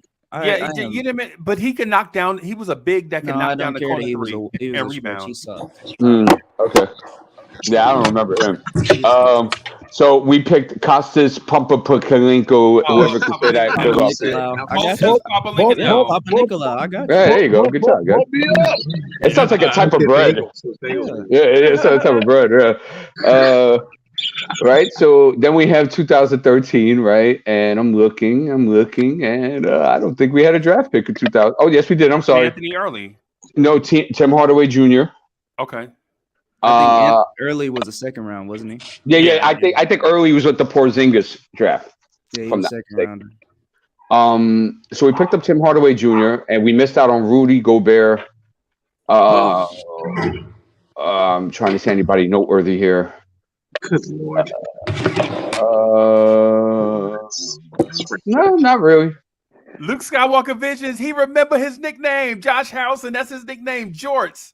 Because he used to wear jean shorts to the arena. Y'all don't remember that? Trash. I remember him being straight trash. Jean shorts, yeah. Okay, that's when we got Cree Anthony Early. Okay, I'm sorry. That was in the 2014 draft. Yeah, that was 14. Because I remember being the 2nd round pick. Oh, this is going to hurt your hearts who we missed out here. Oh, right? We missed out on Spencer Dinwiddie. Yeah. We missed out on Jeremy Grant. We missed out on Nikolai Jokic. Yep. Oh my God. And we also missed out on Jordan Clarkson as well. I would have taken Jordan Clarkson over Cream every day. Yeah. Oh yeah. He had a bad rep though. He had a bad rep coming out, so I don't think nobody would have. So the curse. Oh, I'm sorry. Go ahead. Yeah, the thing with him is at the time you didn't know if he was a point guard or a shooting guard. He mostly played point and didn't pass. Right, he was just a scorer. Yeah. He had all the point guard skills, but he wouldn't pass. Mm-hmm. Yeah. So your curse of the one before did not happen in 2015 when we picked up Kristaps Porzingis because we might have had Jahlil Okafor. Okay. Oh God. Okay. So glad we did that one, right? Okay. So hey, is it a curse? Yes. The Little Giants did win one game during that movie. Yeah. What do we want? But in order for them to, dude had to imagine catching toilet tissue If y'all remember that dude had to imagine he was catching the roll of toilet tissue. That's right. That's right. Do we even have a draft pick this season in 2016? I doubt it. Once because you was giving too many. We gave up some first round. I was shocked you gave as many, but one year you only had second rounders. Was it Jerry and Grant? That probably was 2015. I think was Grant. Okay. Right. So anyway, and then next is Frank Ntilikina. You guys know the history. Yeah. Here's my point. I just went through 20 years of this administration, and I showed you many things. I showed you they can't draft. I showed you that when they actually hit, they don't properly develop and keep the rookie contracts. We can't get anybody from free agency, and therefore we do not have a sustainable product.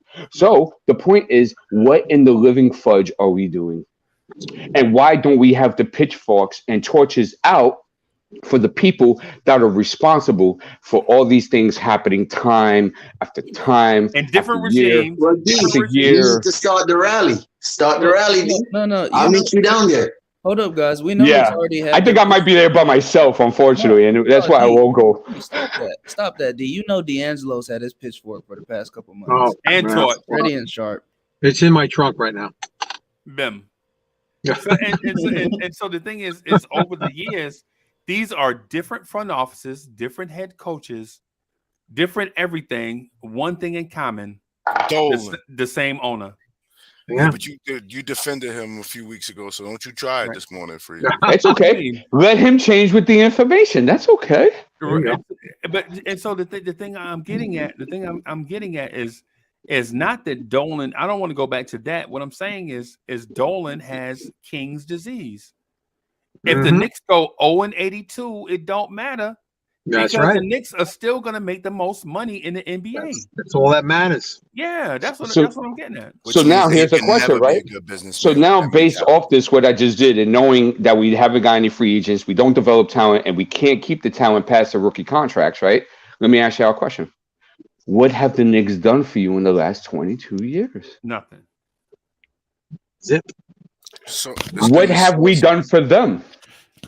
We continue to support them in this. business. We continue to support this organization. I've been getting laughed at by my friends. I have one friend that switched. Now, don't get me wrong; he's a clown. He switched to a good guy, but he was a Miami fan, Cleveland fan, yeah, a bandwagon guy. Fan, yeah, but and Laker fan. He's been laughing at me the whole time. But look how many teams he went to: Miami, Cleveland, Golden State, Lakers, and in all that time, we never became relevant. Right. Yep. Right. So some of us spend upwards of $2,000 a year on Knicks stuff, tickets to the game, merch. You know what I'm saying? Like going to the man. Me and Jay Boogie was in a suite in Atlanta, Georgia, watching a Knicks playoff game with our homeboy Rob the OG, Rob the Nick, the OG of the channel. You know what I'm saying? Hoodie Kev. Bunch of Knicks fans. We bought a suite in Atlanta.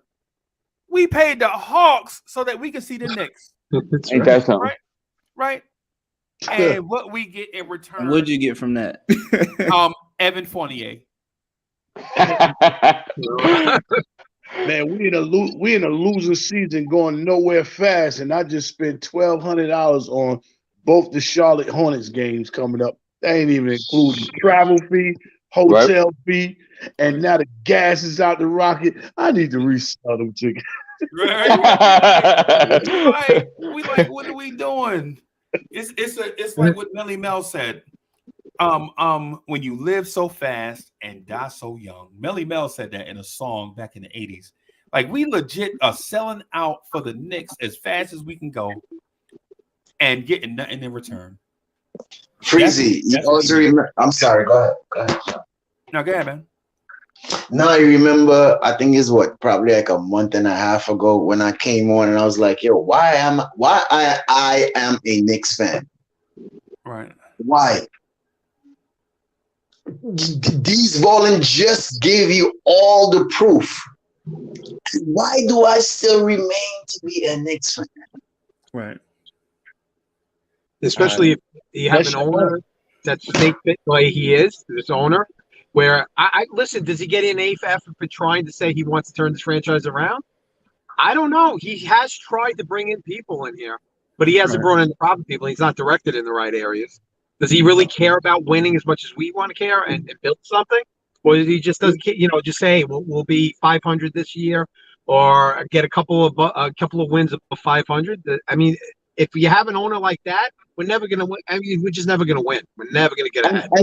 And to GI's point, I'm tired of being embarrassed, bro. Me too, bro. I'm tired of having my peoples being laughed at me. And I told Freezy this again. Why do I have to go on my Caribbean station to listen to reggae music and I hear people talking about the Knicks? I was about to say West Indians know about the Knicks, listen, bro. You understand what I'm saying? I understand that, GI, but it's just the fact that I have to listen to that. I moved away from the sports and from the other channels to go soothe my mind, and I have to hear that. I'll do you That's one to tell you better. how embarrassing that See, feels. Hey, Sam, I'm about to go put some green beans in the oven. I'll be right back. Yeah, go ahead. Hey, Steph, go ahead, J-Boogie. First thing first, you gotta get people in your office that's not there just for your money. That's first thing first. That's looking to get a check because they know you got that bread. The second thing is you have to put somebody in the office that knows basketball. You know what I'm saying? Like these guys they got in the office, they don't know basketball. You know what I'm saying? The crew before that, they just wanted the money. But now, get a little bit on James' side, pitch should be to a major person that knows how to run an office and knows basketball. Because now you could tell them, yo, look, I got 2 straight years I've been out of the way. Need somebody now that know what they're doing. I don't show the world 2 years. I'm out of the way. I'm completely out of the way. I'm not a problem. I'm not the issue no more. I just need somebody that can collectively run it. That's where he got to start it. You know what I'm saying? Yeah, but who knows, Jay Boogie, with this owner? He'll hire Jerry West, the guy who died the first day in office. Who knows?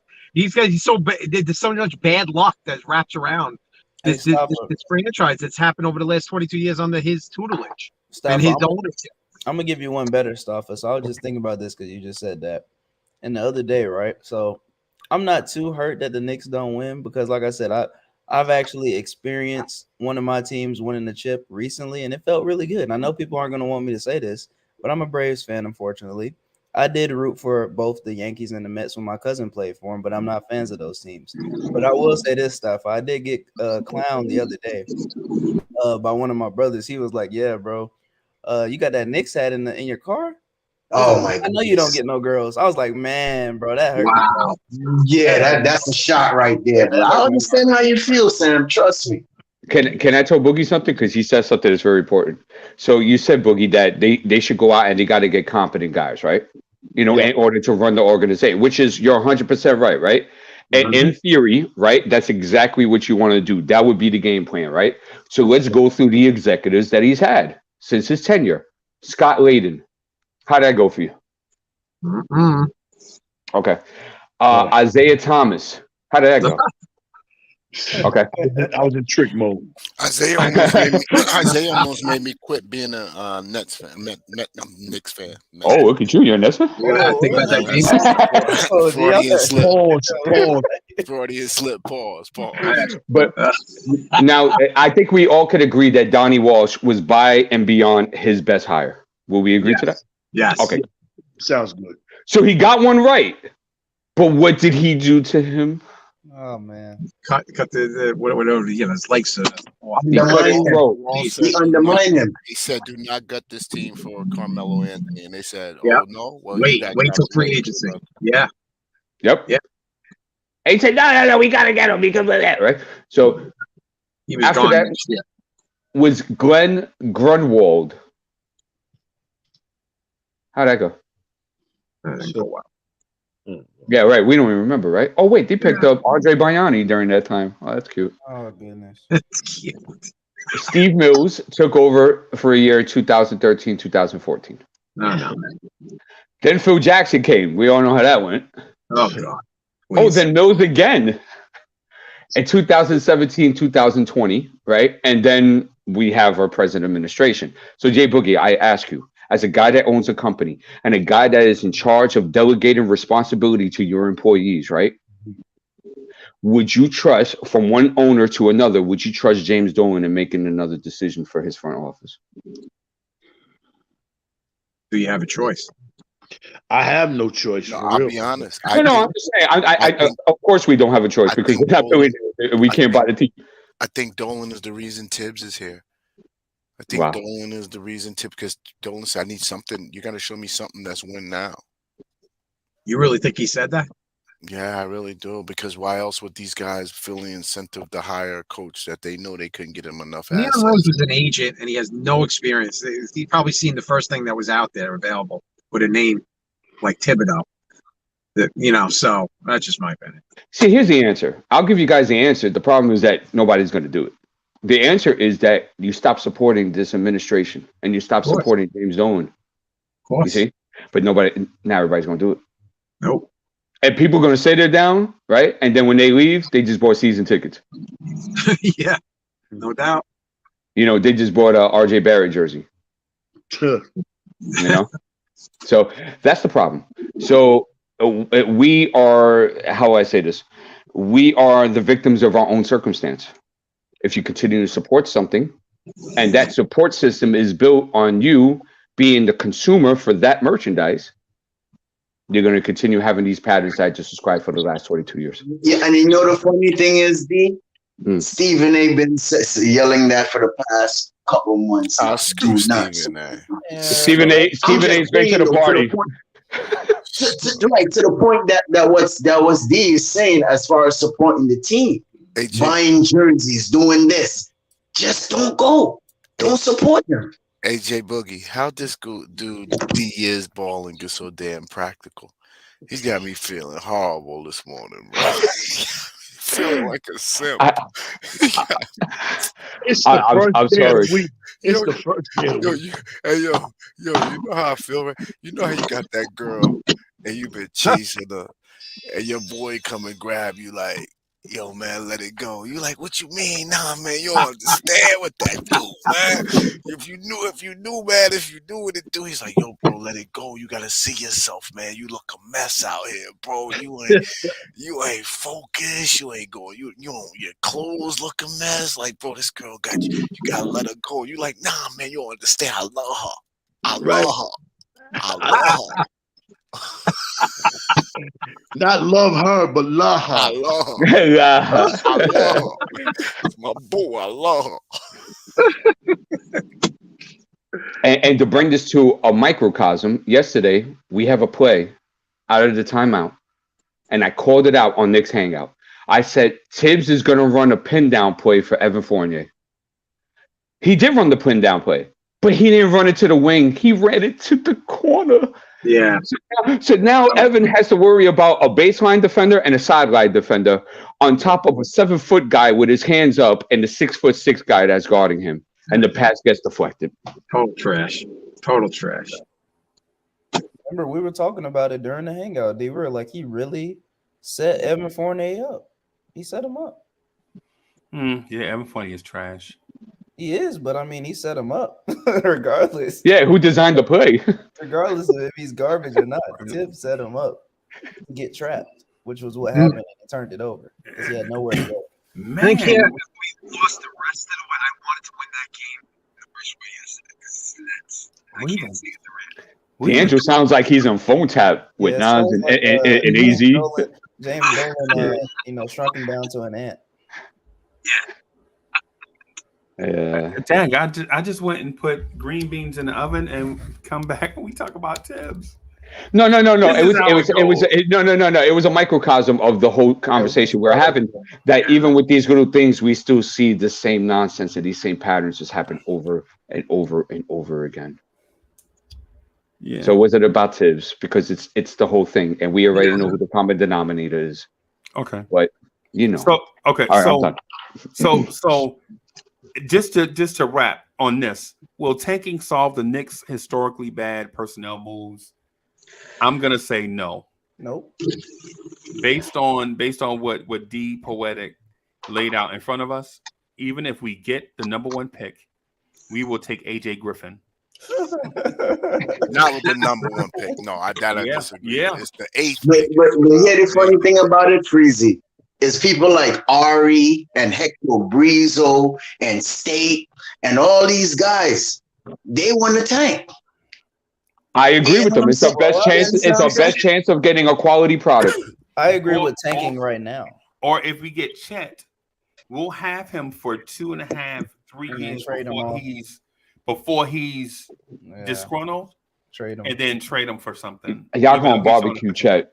But see, Don't my even. thing Y'all is gonna this. barbecue. I just don't like the word tank. I just can't stand the word tank. Now, if you swap that word out and say we going in development mode, I can rock with that. You know what I'm saying? But just saying go out there and lose, that's worse than, you know what I'm saying, you throwing the game and getting paid. That's worse. That's gambling. No, but Jay, but there's a science to it though. I can rock with the young guys, and while I'm developing, right, I can still get quality talent on the next year's draft or a better possibility of that, and have my young guys develop. Yeah, but y'all saying the same thing though. Yeah, but you can't just tell Julius to lay down. You can't tell RJ They to did it lay down. yesterday. Let me give an answer. Hold on. You can't just tell these guys, you know what I'm saying, to lay down at these games. And that's what we're asking when we say tank. Now, if we decide, okay, we're too far out, we're not making a play in. We're 5.5, close to 6 games. You got 2 games with Charlotte, you got 1 game with Atlanta. We're not making that up. And plus Washington's in front of us. What in the world? So listen, we get ready to go with the youth, the young guys, and develop. You know what I'm saying? That's what you do, man. Start using the word develop the young guys even more. But just, man, I can't wake up in the morning and tell myself how blessed and beautiful I am to be woke in the morning in the mirror before I brush my teeth and then go outside and say, go lose, not find a way to feed myself. Go And find Boogie, a way and not Boogie, that's what makes this bad is that they should have did the development route at the beginning of the season. Okay, but no, not at the beginning of the season. I can understand, but you're doing it now. Yeah, right. Makes more sense. Yeah, The beginning of the season, yeah, we had still, had a slight you know, chance, right? Yeah, we had chances of doing things, but now when it's over, the trade deadline is gone, All-Star break is gone. We in a losing mode. More going on. It's time to develop so we can stop saying, give Brian some more playing time. Give Sam some more playing time. So we can stop saying, put them guys in there and live like that, man. It's just. And that's what makes it worse is that they still really haven't told us that they're developing. They're still actually, like we see with these lineups, still trying to win, which is what makes it worse is that we're trying to win and we're tanking on accident. On hamstring mode. That's the best way to sit down. You know, it's three levels to it. It's a pull, the stretch, and the tear. He pulled a hamstring. We don't want to stretch it. We don't want to tear it. He's done for the season. RJ, the ankle re-aggravated. We don't want to have to force surgery. He's done for the season. And then play the guys. Do what Portland's doing. They're sitting Simon's out. They're sitting everybody out. Portland's doing that now. You know why they got. Simons has an injury. Sam. But they're what I'm saying is they were already going to sit him out anyway. Teams And like the same them, thing with OKC is doing it with Giddey. Why you think the Rockets set out John Wall? Partial of that is because they know he could probably help them win. And here's another thing too, to Jay Boogie's point. We should have done it after the trading deadline. Yeah. Because at least you would have given you guys more of a sample size to see, right. So that's one. Number 2, right? So let me give you a perfect example, right? The Orlando Magic. They played a tough game against Philly yesterday. Yeah, very tough. And they were very competitive, but they're going to lose because they're still developing talent and they don't have those guys that can carry them like an Embiid or a Harden and stuff of that nature. So don't get so caught up in the word losing. You know what I'm saying? Just it's okay when you're doing it correctly. There's a correct way to lose. Right. Go ahead. What I was going to say is in the development part of it, the development aspect, what we need to keep taking into account is this. Development doesn't mean you take a player and you take his 37-inch vertical and try to convert it into a 40-inch vertical, right? It doesn't mean you try to take his 3-point percentage from 34% to 37%. What it means is this. Let me get these kids. The primary thing is Let me get these kids more experience, more looks from opposing teams so that they can build a knowledge base of what to do when they see different looks. Like for instance, when young coaches will run the same offensive play over and over and over again, right? Not because it yields the desired result, but because the young kids running that play get to learn that play as if it's a second or third, like it's ingrained in their mind, right? And what happens is the defense knows they're going to run this play, right? The defenders know where these guys are going to be at and all that stuff. But what the coach is ingraining in these kids is knowing where to be, fighting through your unsuccesses, through your failures, in order to be successful. Like for instance, if D Poetic is supposed to screen up top, go to the box and screen for a guy, exit screen and fade to the corner. Well, the defense know that, right? My job is to get the screen 4 to 6 feet away from me, accept the screen, right? Threaten the defense by getting to the lane, draw D Poetic's defender, kick it out to D Poetic so he can shoot the three. Now we have to do this simultaneously, right? We have to do all these things at the same time. So when I start, a dude grabs my shirt, I'm a little bit behind, right? D Poetic's defender never threatens. So he's there early, right? Now our timing is off. What do we do then? Right? Since our timing is off, do I do the pass early since D Poetic is over there, or do I continue running the play as designed and then kick it to him at my pace? Right? Well, D Poetic learns after he sees me get slowed down the first time. What he'll say is, what I'll do is I'll stay on Uncle Freezy's shoulder. Right, I won't run it as fast as I can. I'll stay on his shoulder so that our timing we'll be on the same time frame. So when I kick it out to D Poetic, hit him in his shooting pocket, I'll hit him in rhythm for this jumper. Right? It's these little things that it's not just about the weight room or the film room, right? Or about the defense. Some of this stuff is about being on the NBA floor, developing a rapport, right? And developing our knowledge base. That's what this. So sometimes when we hear the word tank, you know what I'm saying? And I agree with Jay Boogie, man. When you hear the word tank, it makes you just want to. Yeah, but here's the problem though. Jay Boogie, the tank is in. I know you hate it, but even Tibbs is on board. You can't tell me that we're drawing a play up, the last play of the game to win the game, and the play is to get the ball in the Fournier, who's going to lob it in to Mitch for the dunk with plenty of time on the clock. RJ and Julius, they were decoys on the play. That's a tank play. There's nowhere we haven't pulled that off all season. Fournier is not even a good distributor with the ball in his hand. He's a spot-up shooter. I feel like the tank is in. If you guys remember White Man Can't Jump with Rosie Perez, right? Yeah. Fools that start with the letter Q, right? Yeah. She said, sometimes when you win, you lose. Right. And sometimes when you lose, you really win. Right. And sometimes when you tie, right? Because she didn't know the game. She was saying a whole bunch of nonsense. But it's still right, though. And that we've won games this season we had no business winning, right? Because we know that we can't get the free agents. We can't develop the talent. And our best chance of acquiring talent for us to get to a sustainable, successful level is through the draft somehow. Right.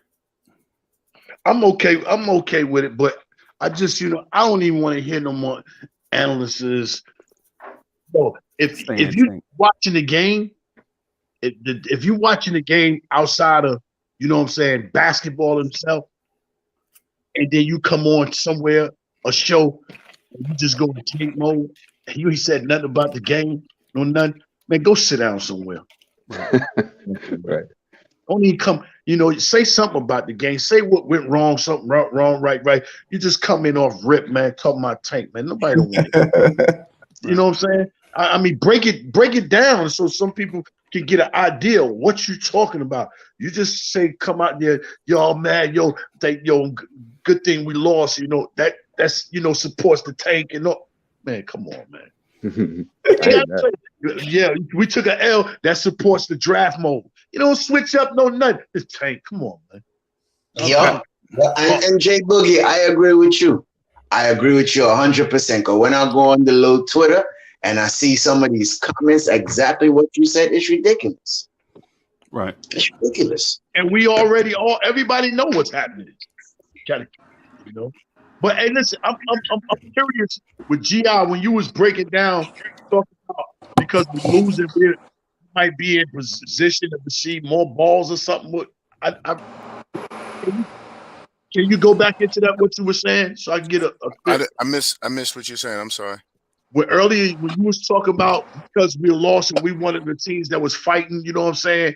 We might be, you know what I'm saying, granted more balls or something you were saying about. Oh yeah, the draft has changed now. It's in fact, you see, the last 2 years, teams that just missed the playoffs, New Orleans, right? Memphis. New Orleans win, and Memphis, they won even though they didn't have the lowest. In fact, hell, the first year we got RJ is the year change.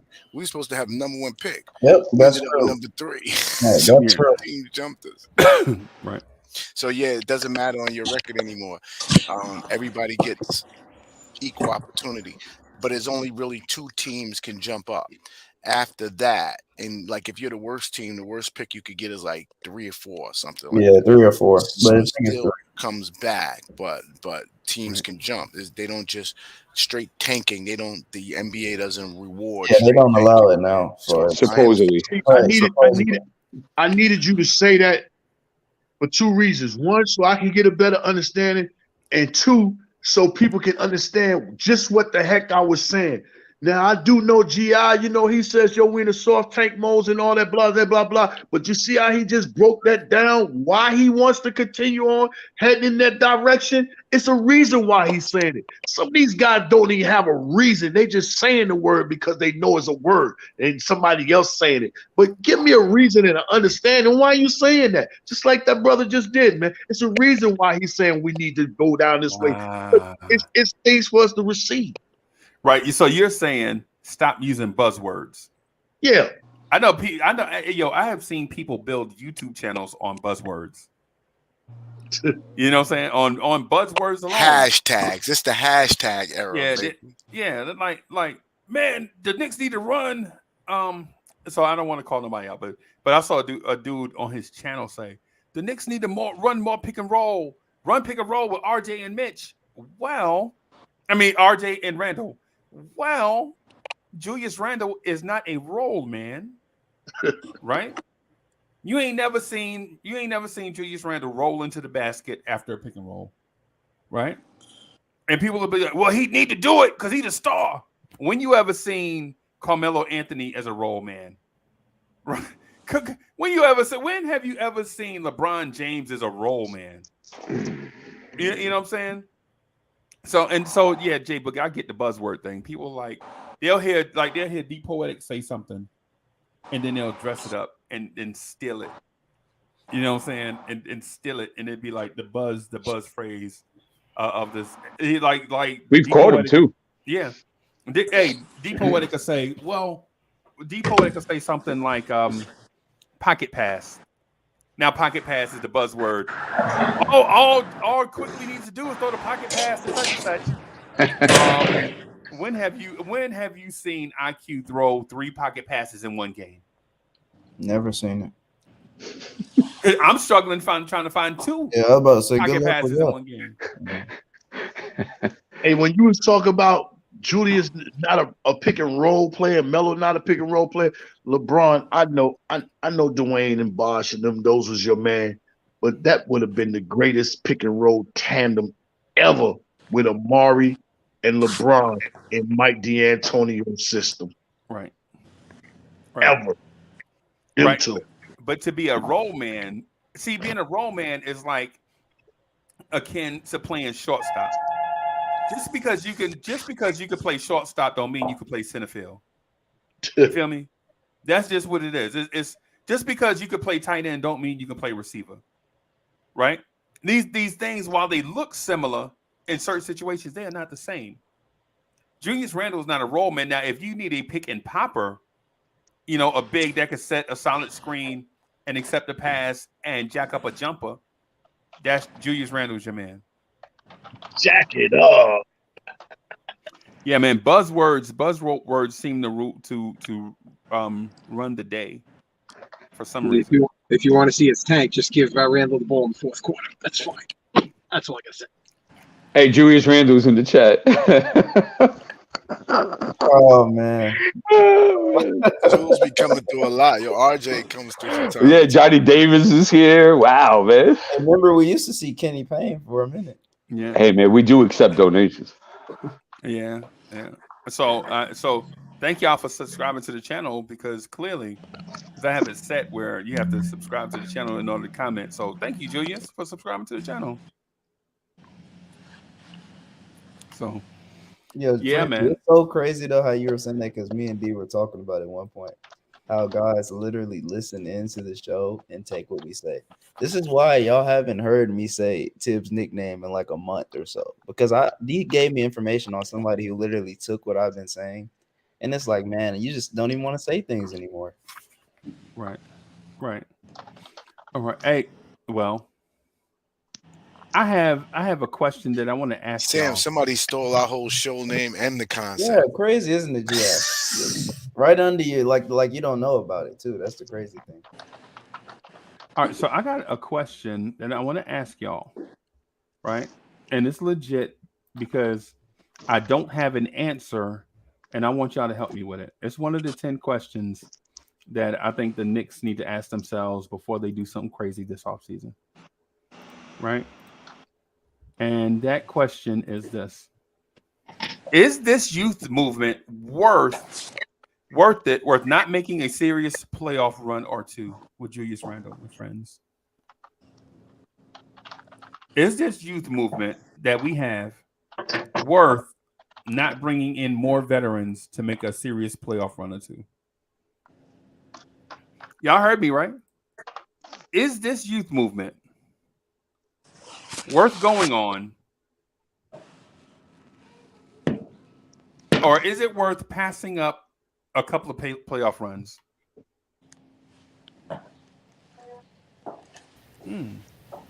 I think so.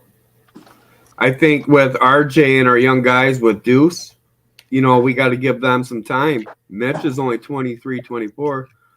I think so, Breezy. I mean, I don't think Randall's our guy anyways. So I would play the young guys and continue with the draft, and I just hope the Knicks do one thing.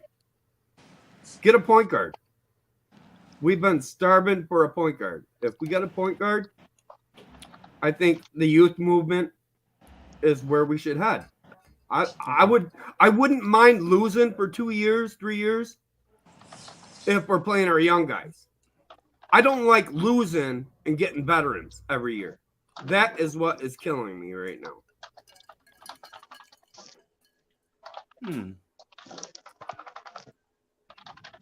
I can go along with that. What up, Tricky? I agree too. For some reason, that makes a lot of sense. Salute, J-Bug. I mean, Tricky Nicky on point this morning, baby. What up, Trick?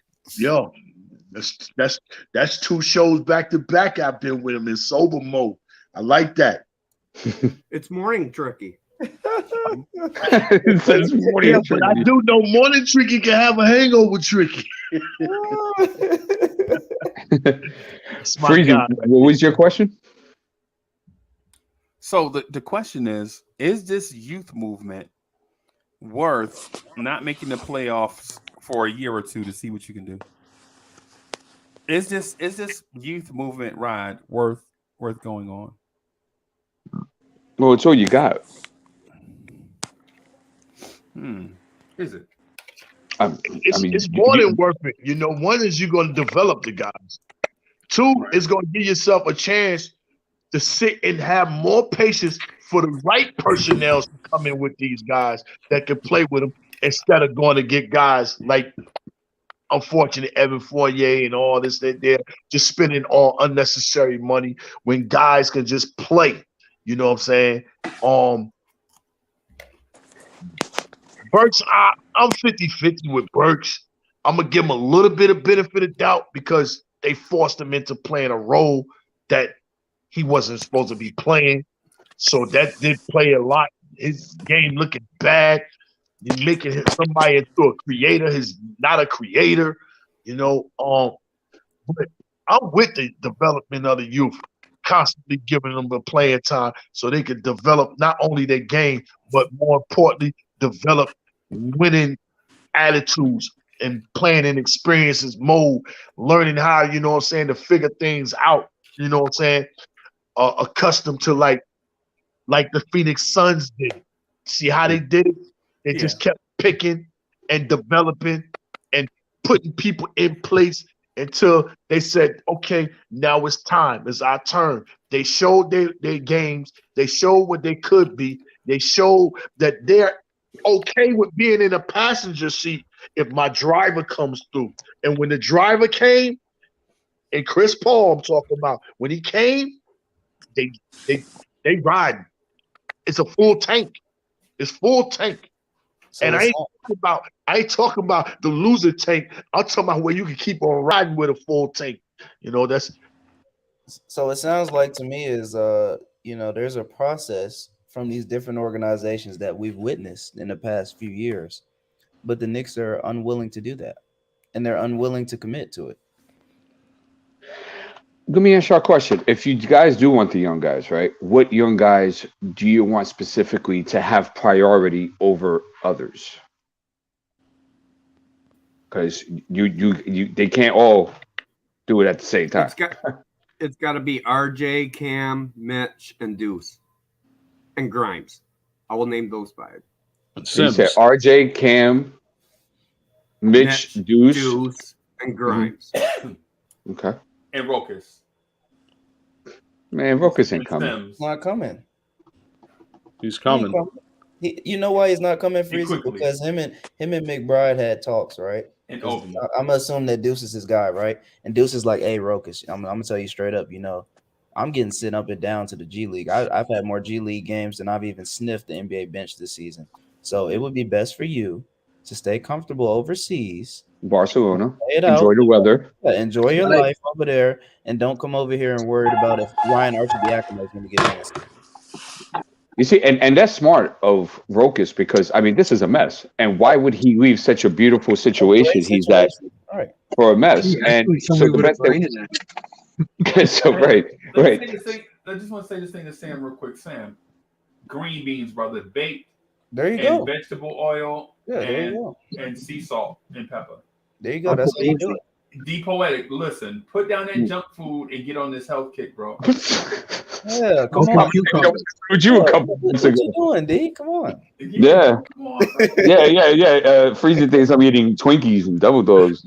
Hey, D, you eating those coffee brownies, huh?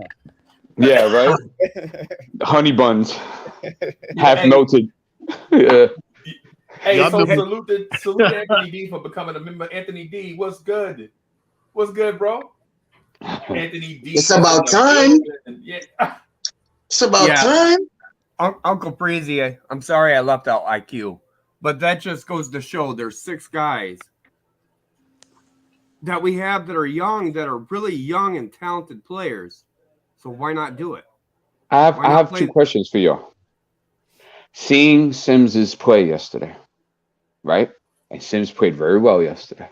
Mm-hmm. And he's only in the first year of his rookie contract.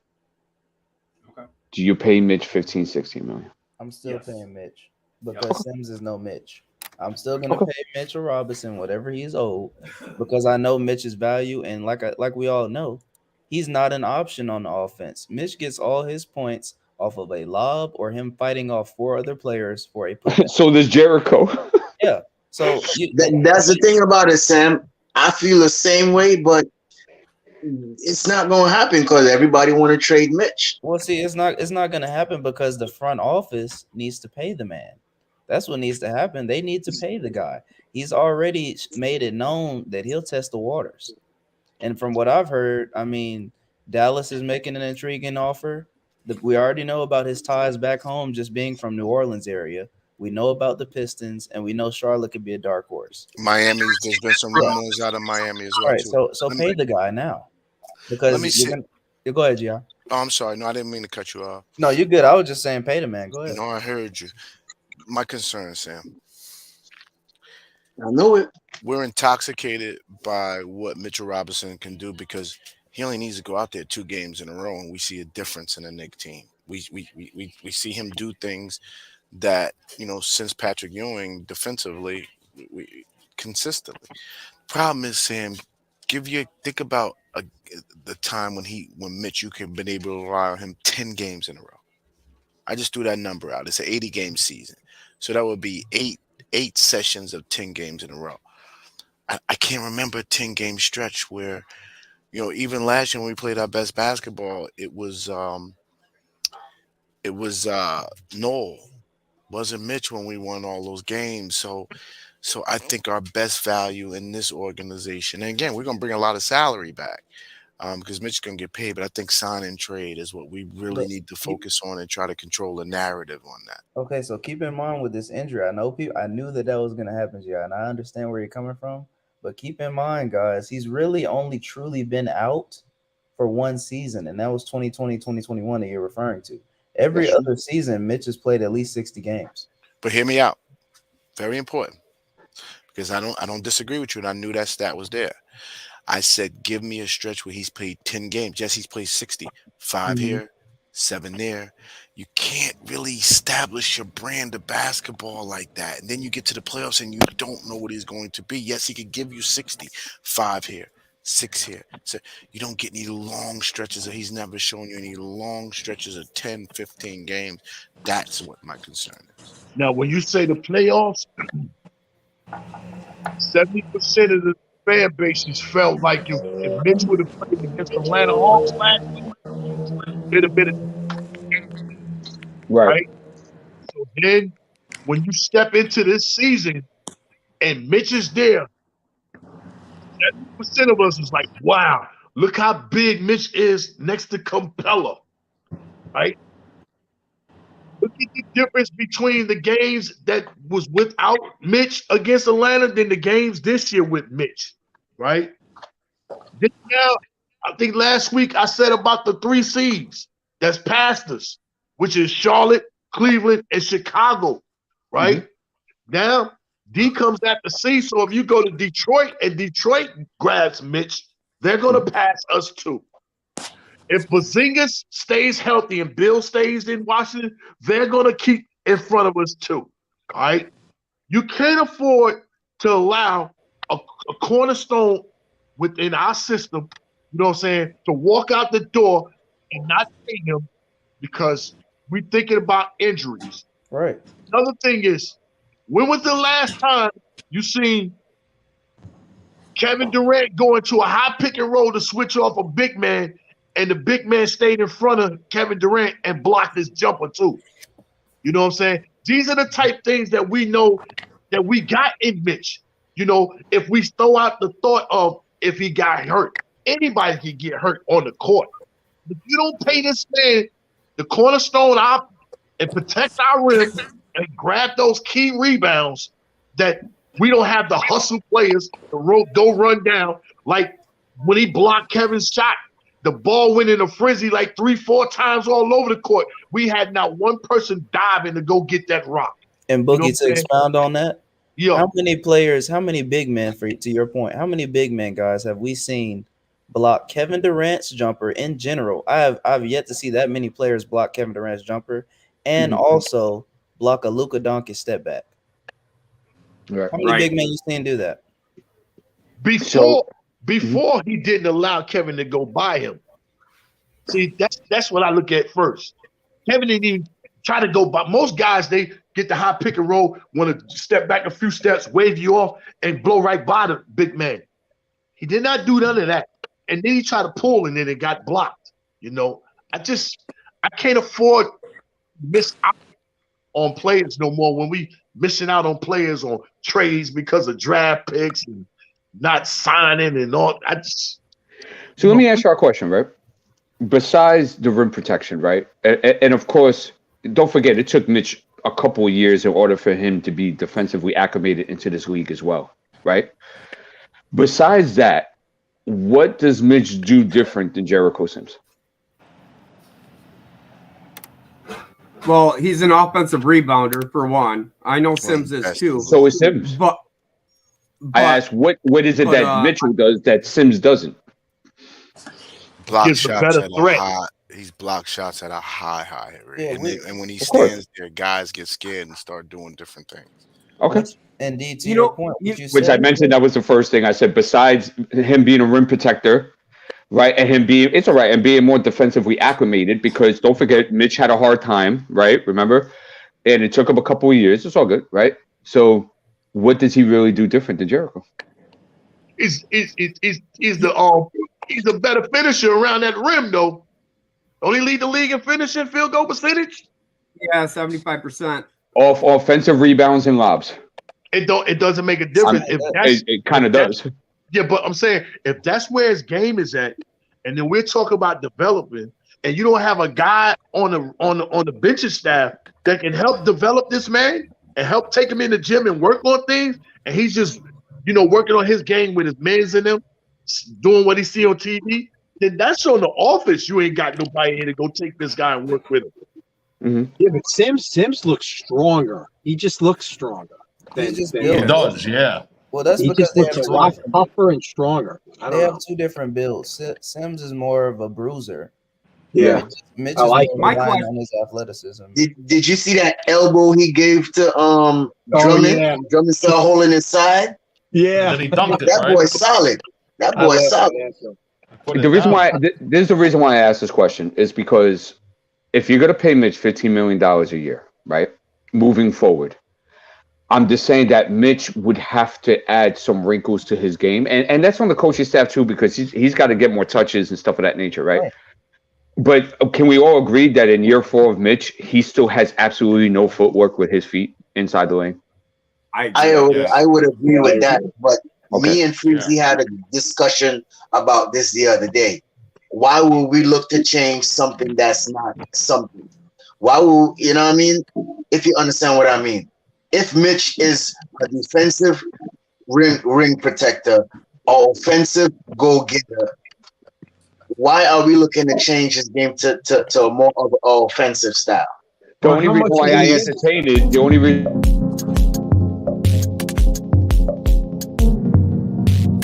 Hey, yo, spit.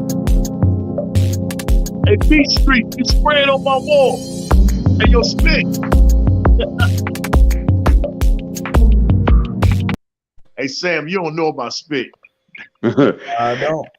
The only reason, I'll say this real quick, I know Anthony D wants to get in and say some things, is that the reason why I only entertain it is because if you're going to pay that guy all that money, right, and doing that, he's going to have to add a couple of more things than my other guy that's about the same age as him, and I can sign him to a qualifying offer next year for 1.6.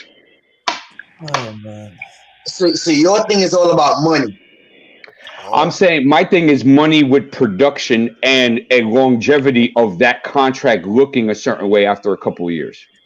So it's not just money. Then tell me what's the difference between him and Capella? There's none.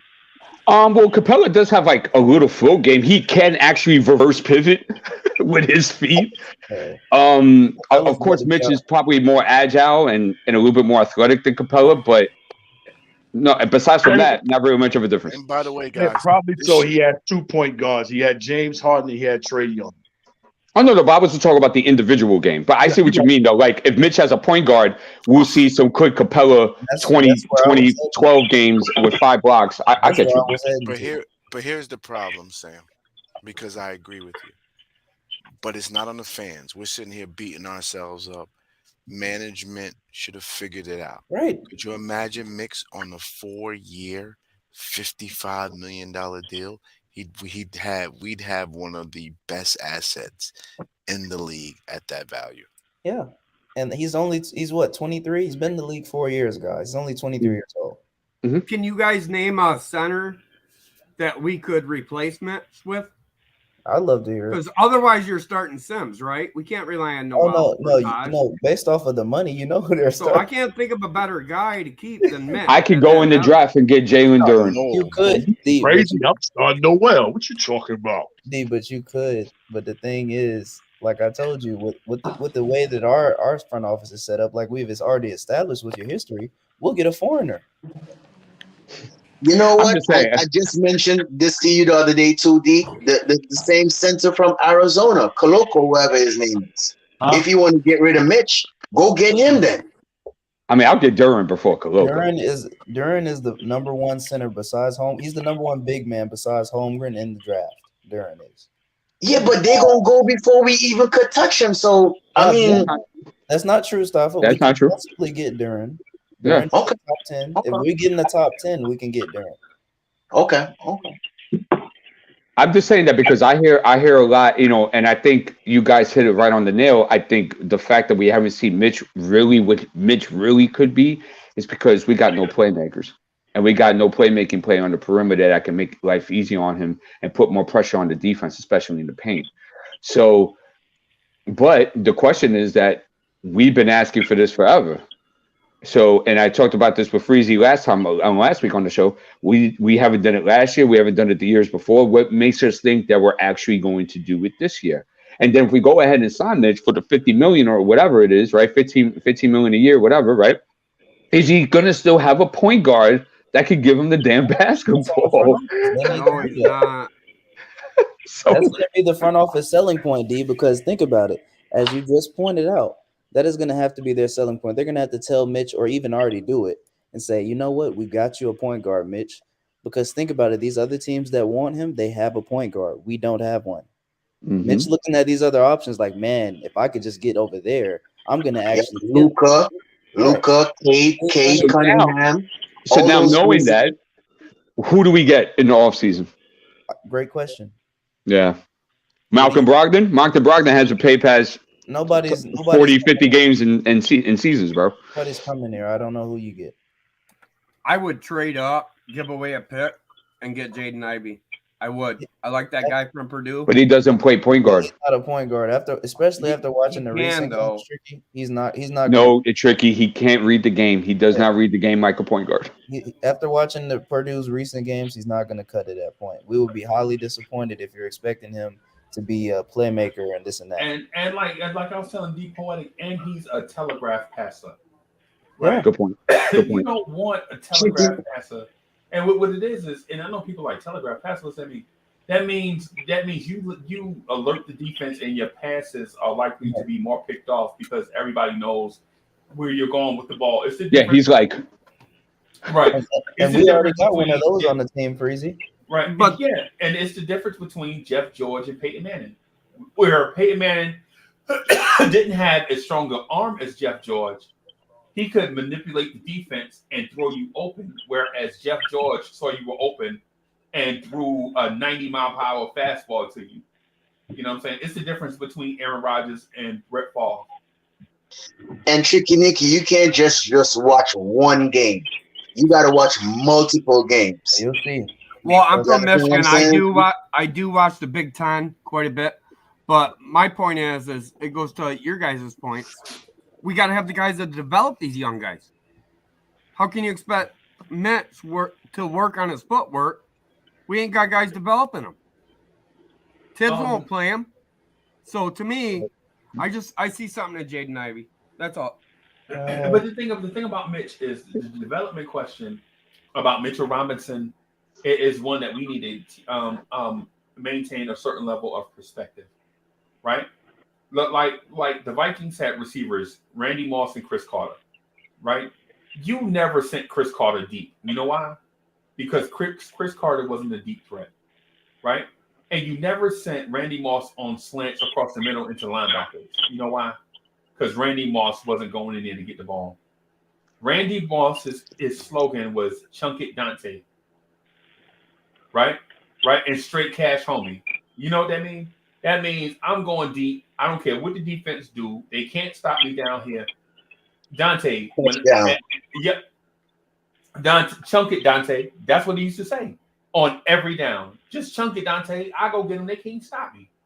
Right? So what I'm saying about Mitch is if we're looking to turn Mitch into a player that's going to catch the ball in the post, read the defense, show a series of moves in the post, pump fake, drop step, go opposite hand off the box, that's never going to happen. Never. But maybe Mitch is looking for that. But Freezy, to your point also too, Mitch can't even make a free throw. He's like 49%. So when he makes all those moves and get fouled, are we banking on him to make a free throw? Empty trip. Yeah, but he could be. Yeah, but he could be banking. He could be banking on that. Remember, and allow me to say, well, good morning to everybody on the panel. I saw a couple of things in the big man free for all yesterday that even cemented me more that the Knicks need to use Mitch in a sign and trade to get better pieces. One, did you see how Drummond beat him on the same move to the baseline 3 times? Did you see how Sims was posting up several times, had the leverage against his man, and quickly looked him off just to do some stupidness, and the offensive pattern went nowhere. My point is, Mitch is not something special. He's just not. You know, we can't get better by keeping everybody. You know, we just can't. You want to trade up in the draft? Guess what? It's gonna cost you assets. You want to go sign Brunson? You want to go sign Brunson? You want to go sign Brunson from Dallas? Guess what? It's gonna cost you something. But 80, nobody's saying Mitch is special though. That's just added to what we have to make our team better, bro. You don't think so? No, because we got it. You have to. How are you going to get better, right? How are you going to get better if you're going to hold on to all your key assets? Think about that. He's just not the only key asset, though. We have first-round picks. But he's a major part of your key asset. He's a major part. This Knicks management hasn't done anything with all of the draft capital that they did not get. Let's make sure we understand this. This is Mills and Perry and whoever else before got the draft capital. They haven't done anything with it. They have not. So how are you going to get? So how are you going to get better? We're really thin though at the center position, if you ask me. If you look at us shooting guard wise, who do we got? We got Burks, Fournier. Who else? Grimes. I mean, we're so deep at the shooting guard. RJ can play that spot. That was his original spot. So to me, when you say get rid of a center, and don't sign Mitch, we're already thin there. We can't let that go. I get rid of Burks and Fournier in a second. And we definitely don't want Butterfinger Mitchell. Not Mitchell, Noel. Listen, guys. If let's say they do the sign and trade, right, and they get these pieces, y'all.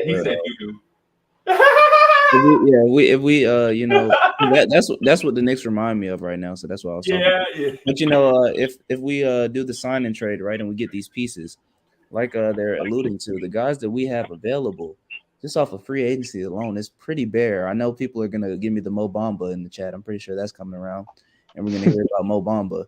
So you let Mitch go, you get Mo Bamba, and if you don't do that, then you have to draft either Walker Kessler or Jalen Duren. And if you don't do that, then you're stuck with Nerlens Noel. Here's a thought. How about you go out and sign Drummond? Good luck. Here's a thought. Why would he want to come in? Philly only signed him for $5 million last year. But he only wants to play for winning teams, which is why he went to the Lakers the other year. And that's what I'm about to say too. He got Joel Embiid. So why would you leave Durant for Julius Randle? He doesn't want to play for trash teams. Drummond is already experienced. You see, no. You see, here we go again. When management starts the bargain basement shop, we then complain. And then we give reasons as to why Then we give reasons as to why this player wouldn't come here because that player wanted to go there. Guys, there's only one crowned NBA champion every year. One. Everybody can't go on a stacked deck. Let's stop this. Let's stop this. Oh, woe's me. Put it out there. Why would he want to come here? Well, why would he want to go? Well, why would? Let's close up shop. How about that? Let's just close up shop because nobody wants to come here. But that's true. Nobody does want to Fair come here. assessment though, because he's had an opportunity to come here before. So we get ready to make this trade, man. That's what it boils down to. Some people ain't gonna admit it. They want Mitch inside that trade because he's from New Orleans, and they want Julius in that trade, and they want Zion. That's what's going to happen. I was just about to say that, and that's 80's number one guy right there, Zion. Go get him, AD. Hey, you know, Zion and RJ didn't play well together when they were on the floor at Duke, I don't right? think they won much. Anything that mattered at Duke. Just saying. I can throw out 1,000 college players who won a whole lot of college games that came to the NBA and didn't do nothing. That's a bad sample size, very bad. And they only played what 30 games together, something like that. No. The point is that RJ Barrett's numbers went up when Zion was out because he had more space to operate. Yeah, but RJ is now a professional. So is Zion. It's now a professional. Those are two different forums. See, they both have the same exact games that they didn't do, bro. What are you talking about? Zion's Michael Sweetney 2.0. But isn't if my other man go down, I supposed to step my numbers up? Am I supposed to, you know what I'm saying, make it seem like I'm making up some of his numbers? I mean, yeah, I would think so. Yeah, I feel you on that, but Cam Reddish's numbers didn't go up. RJ's did, but Cam Reddish's didn't. But at the time, we didn't know Cam Reddish was playing with an injury. So I got another question that I want to ask y'all about because y'all stole one of my questions without knowing the whole Mitch. Should we re-sign Mitch? Here is my question. What player has more upside, RJ Barrett or Cam Reddish? If developed to their maximum, what player would be the better player, RJ Barrett or Cam Reddish? I'm going with Cam Reddish. And I'm going with Cam as well. I've already stated it earlier. Everybody around the league knows this now. Cam Reddish came into the draft with more tools, and he still does have more tools. Yeah. And if he actually, puts them all together, he has the greater potential. Yeah, I think Cam has a higher ceiling. I think RJ, though, is on a better trajectory right now. This guy is cool. He knows a lot about basketball. Appreciate that, Danny. Yo, Sam the man. So nobody will give RJ Barrett that. Nobody's going to bet to say if developed to their full potential. So if RJ gets his free throws down and all of that stuff, Cam Reddish will still be the better overall player. Well, your question was that they both maximize their development, and we're saying after that max, who would have the higher ceiling? That's your question. That's my question. Yeah, Cam. Reddish 100%. The thing is Cam going to work for it? That's the question I have. Well, is he going to work for it, and is he going to be given the opportunity to work? No, but that was the whole point of the hypothetical, that they're both in the best scenarios. Right. That's the whole point of it. You've heard me say this before, and I'll say it again. I think if Cam Reddish is developed to his full potential, this kid could be Tracy McGrady or better. Oh. I gave you Tracy. I gave you the lookalike. I ain't gonna say better. Oh. Yeah, people have already, like I said, before we basically as soon as we traded for Cam, there were legit sources that were coming on to pods and stuff saying that people from Atlanta believed, and NBA players believed, that he could be some similar of a Tracy McGrady. I wouldn't say better than, but they compared him to a Tracy McGrady. Tracy McGrady or better. But you know, the great one said that's the only dude that I fear because he's the only player he know that could do everything I can do, but was bigger than him. Right. That's what Kobe said. Allen Iverson said the dude had elite handles. And I think Allen Iverson knows something about handles. He may know a little something about handling the basketball. Well, I would hope he would be better than him because he's on the Knicks. But opportunity speaks for itself. So what would Jay Boogie? What would stop Cam Reddish from being the elite version of himself? Number one is himself. That's how I feel. Yo, if you want to be on that floor, I'm in that gym practice. I'm doing all ham. When I walk in that door, I'm saying, yo, who I got today? I'm busting you today. I'm letting it known that I'm in this building and you need to be watching and paying attention to me. You need to have that spot beam on the top of his head. That's first thing first. And then what you do in that practice is supposed to carry over on the court. You start if you come off that bench. If you starting, let it be known that you ain't coming out that game. If you coming off that bench, let it be known when I come in that game, this is the reason why I should have been starting. You know what I'm saying? So I believe it's all in Cam, man. Cam, you know, you got to show. One thing about RJ don't show that he got hard. Blank. He showed a lot of times a person with heart over a person that's more skill set because that lets me know sometimes your skills might get shut down, but your heart is what's going to get it over it. And I don't see RJ in moments show that, you know what I'm saying? I'm more than capable of doing what I need to do with a limited game compared to everybody else. You know what I'm saying? Cam Reddish the hidden gem in this league that can take the Knicks to the promised land? No. Whoa. I mean, Freezy, we don't know. Yeah, we don't know. He hasn't been given the opportunity. So, I mean, we really don't know. And him going on with the shoulder injury even made it worse. Right. You know, so until he gets back on the court, then probably we could make that assessment. Okay. So everybody thinks Cam, if fully developed, is better than RJ fully developed. Yes. Okay. That was a bad question. I thought that was going to spur some dialogue. But Hey, if it would have, then that would have been a bad thing. okay. So here's my next question. Is RJ Barrett a real cornerstone? Yeah. Yes. Oh, define cornerstone. He's a second player on our team, I think. Generational talent. Yep. No. He's No. Generational talent. Though. Somebody put it in the chat, and I like that assessment. RJ Barrett is like a Jimmy Butler to me. So to me, yes. Okay. So that's not generational. then. Yeah, right. All right. That, according to his definition. So here's the thing. I'm going to say this about RJ Barrett, and y'all are going to think that I'm an RJ Barrett hater. I'm not. Mm-hmm. I love RJ Barrett more than anybody in this universe, right? RJ Barrett is a complimentary player, and he'll be that going forward. If RJ Barrett makes an all-star team, it's going to take the perfect storm in one season for him to make it. His free throws has got to be 80%.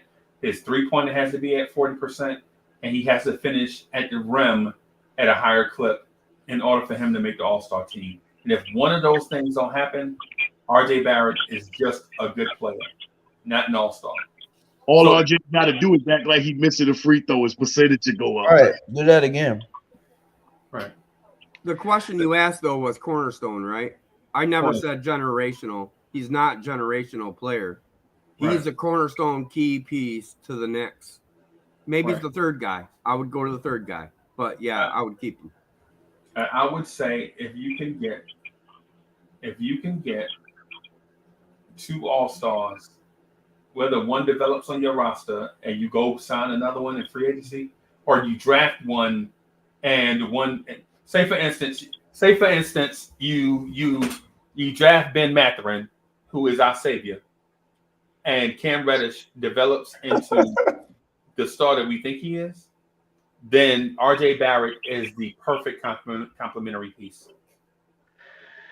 I think RJ is a beauty. I think he's somebody you keep with you, especially he's only 21 years old. You at least keep him through his next contract and see what happens in that next 4 or 5 years, because I can see him being a very steady two for a very dynamic player.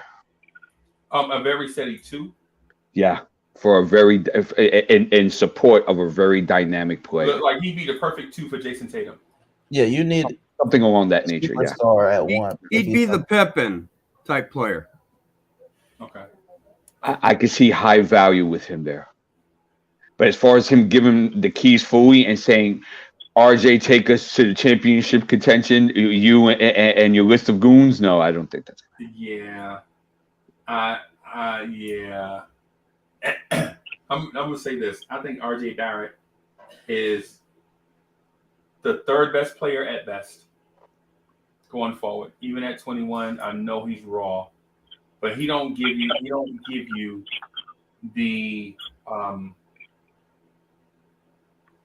the surplus of talent when other things go wrong. Like for instance, Scottie Pippen was a perfect number 2, right? When Scottie Pippen's shot wasn't falling, he would make up for the greatest perimeter defense of all time, right? Mm-hmm. If Scottie's shot wasn't falling, right? And say he's in a bad defensive matchup, which rarely happens, but say on nights that Jamal Mashburn is otherworldly hot, and you put Scottie Pippen on him, and Scottie still can't do anything with him. Mm-hmm. Scottie can run point guard for you.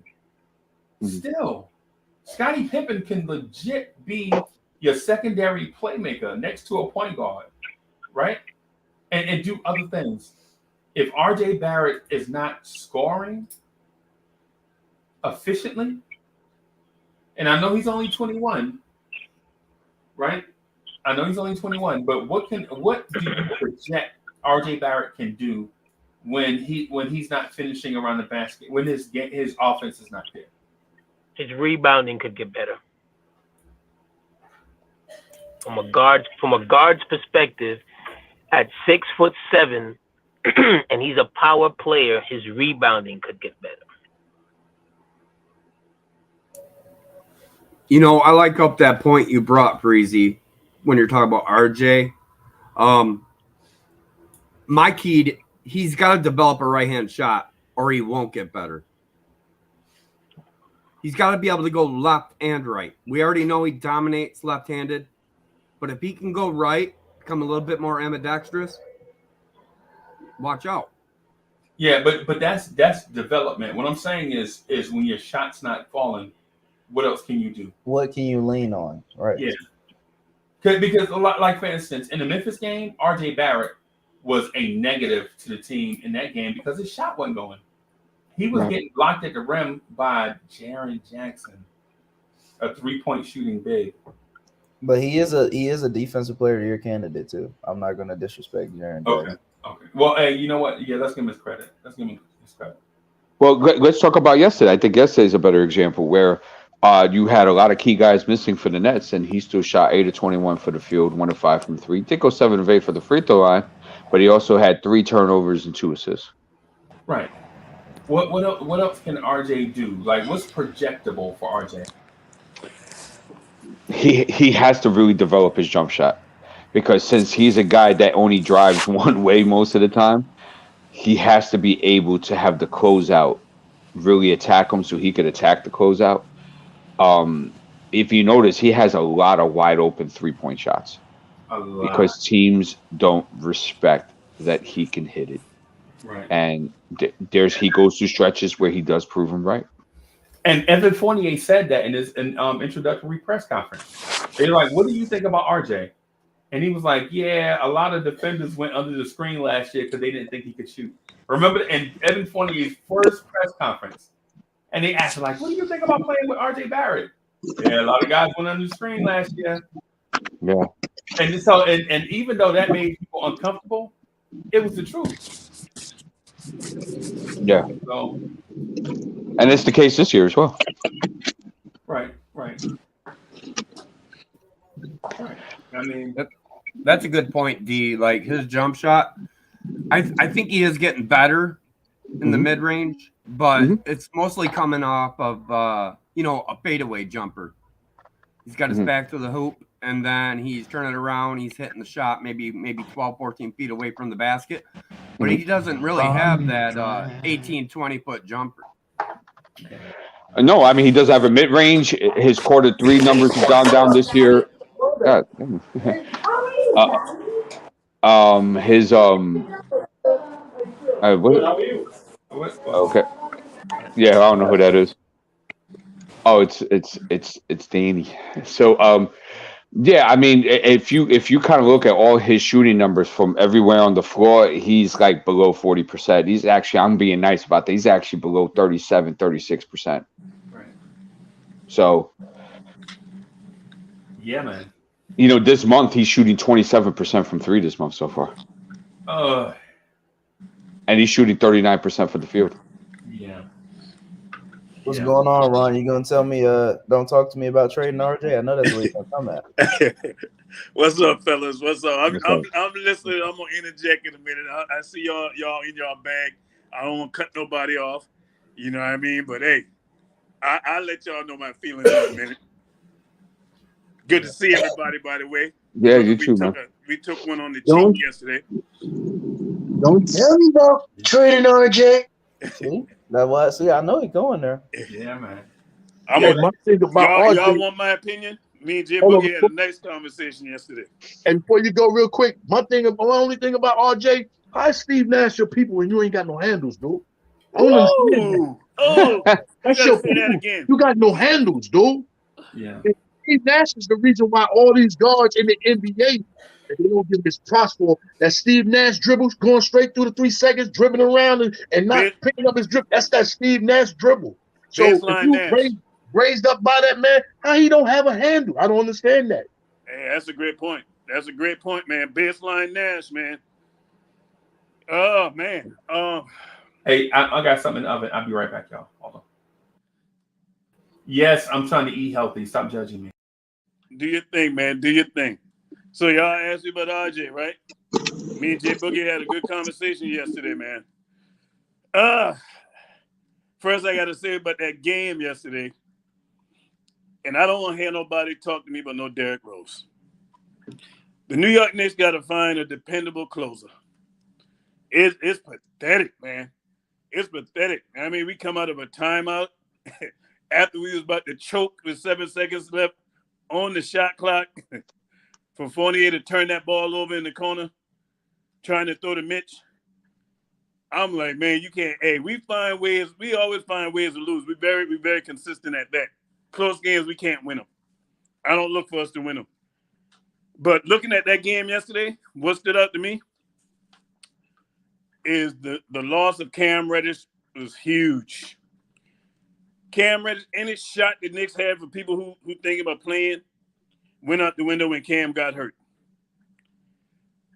Cam defense on Kevin Durant yesterday would have been a whole lot better than the guys who were trying to have. Paul Julius can't guard Kevin Durant. Ain't nobody can really. Cam would have made it a lot harder for him. He wouldn't have been able to stop him. But I had some problem with the coaching yesterday. First quarter, this man had about 16 points in the first quarter. You knew he was on. Why you wait till late in the game to start trying to trap and send double teams? You should have been sending that the whole game when you know Kyrie wasn't playing. The only man that was really scoring was Andre Drummond. So, hey, send the double team. Send it all day. But bright spot yesterday, Jericho Sims. I'm going to cut you off real quick, Ron, but I think that double team should be situational. Not just send the double team all the time in the game. I kind of disagree with that. Well, guess it what? has to be situational. Hey, I'm of the motto, if it's working and you can't stop it, you keep running.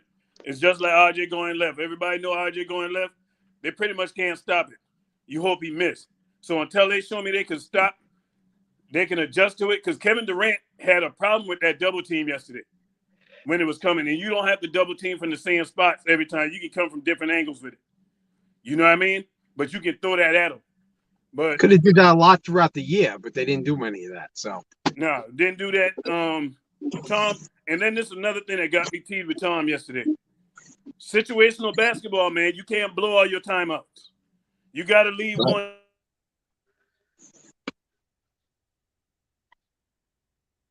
Yeah, he's in the Matrix. You're muted. And now he's on mute. He's on mute now, yeah. Still on mute. You're still on mute, Ron. You're still on mute. Somebody was trying to call me while I'm on this. That's the one thing about being on these iPhones. As soon as somebody call you and you're on this thing, it interrupts. But yeah, I don't know if y'all heard me when I said about Tom Thibodeau with situational basketball. Yeah, we heard you.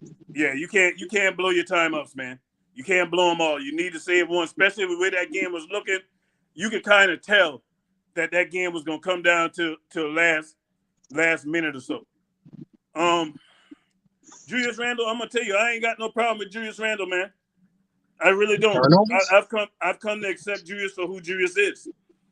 That's just what it is. On this team, Julius is really the best player. And you know, RJ. And that's not a great thing. RJ is a volume shooter right now. RJ is a volume shooter. Defensively, I hear people talking about RJ, but RJ defense need a lot of work too.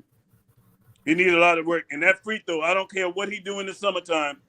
If he don't come back next season shooting 80% or better, his off-season workout's a failure. I think he's only going to get better, though. He needs to get better at that free throw. Ain't no excuse for that. You know what I mean? So that's my thought on RJ. But I'm going to tell you this. Me and Jay Boogie had a nice conversation yesterday. You got to get aggressive, man. Leon Rose, he has to be aggressive, man. If we don't have a point guard next season. Point guard. Say it.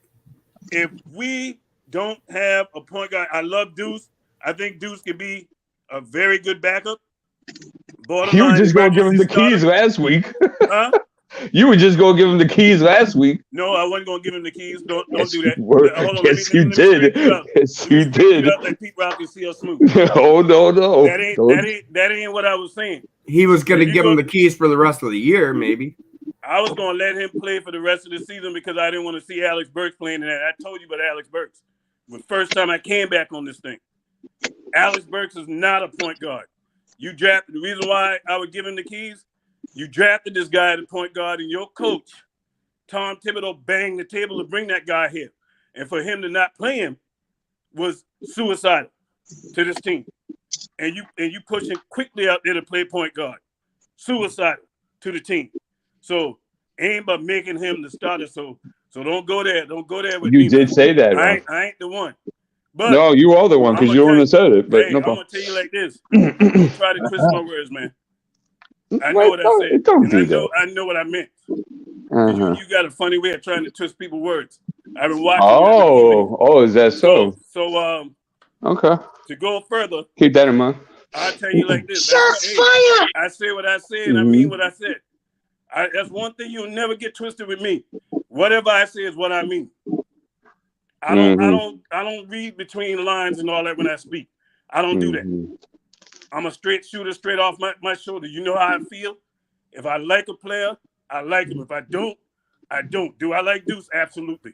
Hey, chat, hit those likes because we just had a moment here where we get heated debate, but we all love each other, respect each other. Hit those likes, subscribe. Don't hit that reminder bell. But I did. This is the intermission.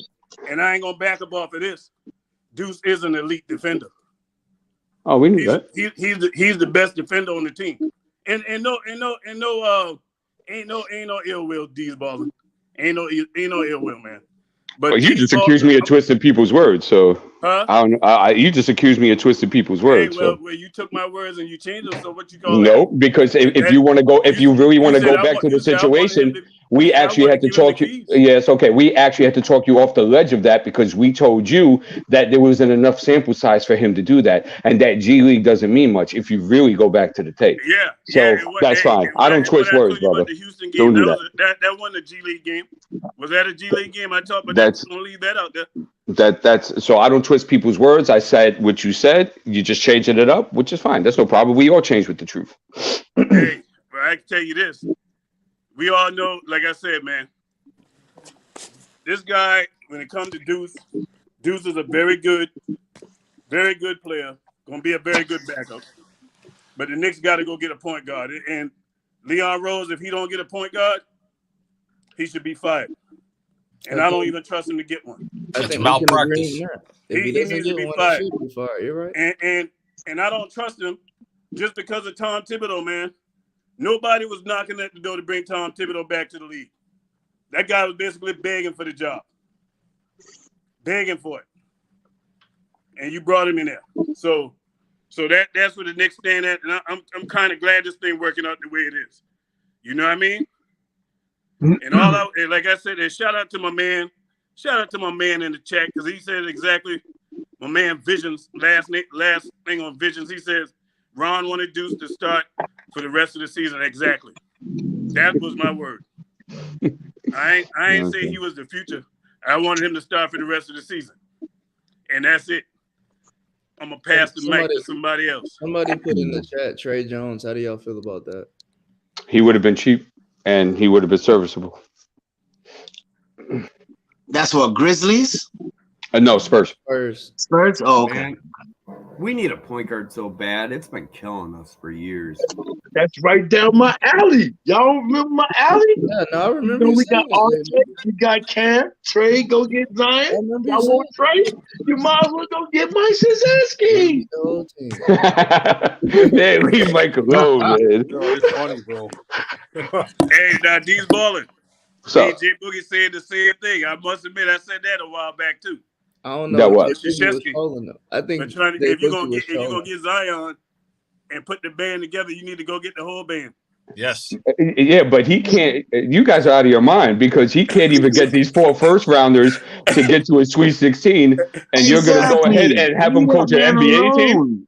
Poor guy. Let him retire with his wife on the lake somewhere. By the university. Right. Like, come on. Let him go. Yes, I totally agree.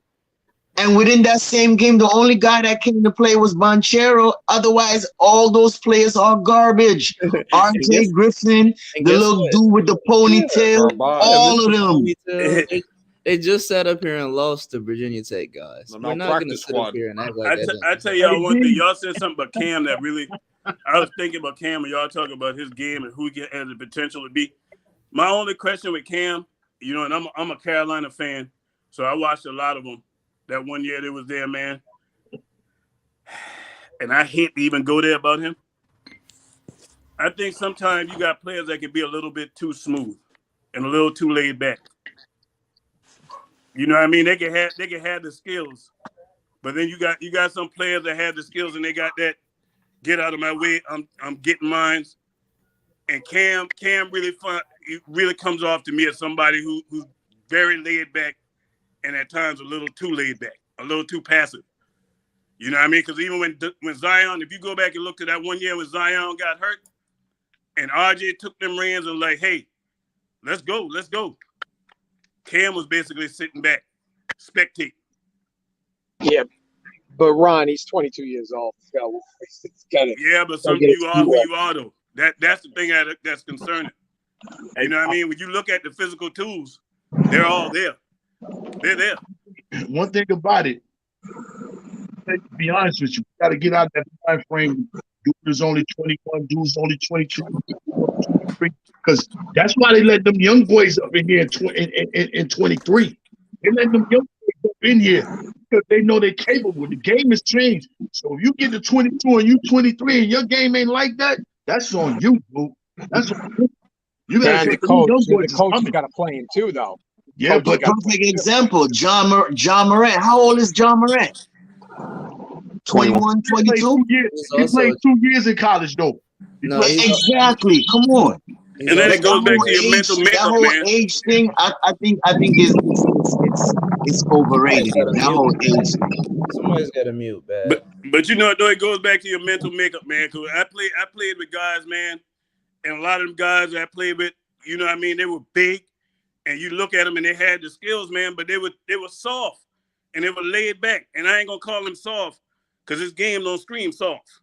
But just like Jay Boogie said, man, when you've been playing as long as these guys been playing, sometimes you are who you are, man. We just gotta accept it.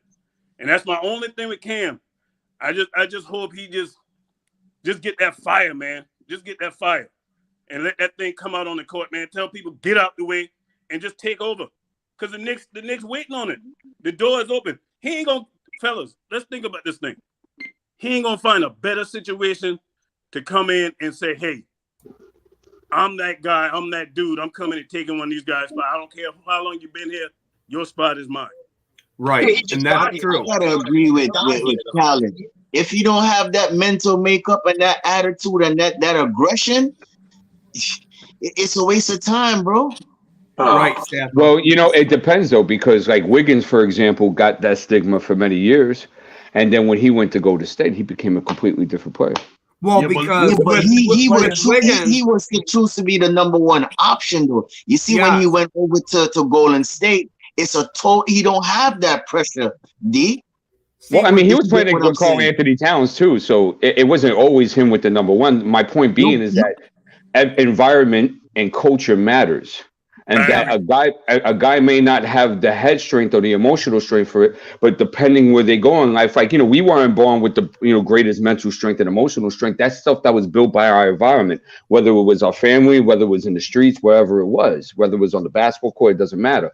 So the whole thing is that we don't want to go ahead and put the judge and gavel and be judge and jury and executioner on guys at that age, because we don't know what experiences they're going to have that might mold them. And that's why I threw Andrew Wiggins out there, because it did take him a while in order to be the person that he is today. And it had to do with him going to the right organization that's going to say the right things, that are going to push the right buttons and put him in the right positions. I like that. I agree, but I think it's 50-50 though. That's the call of the day.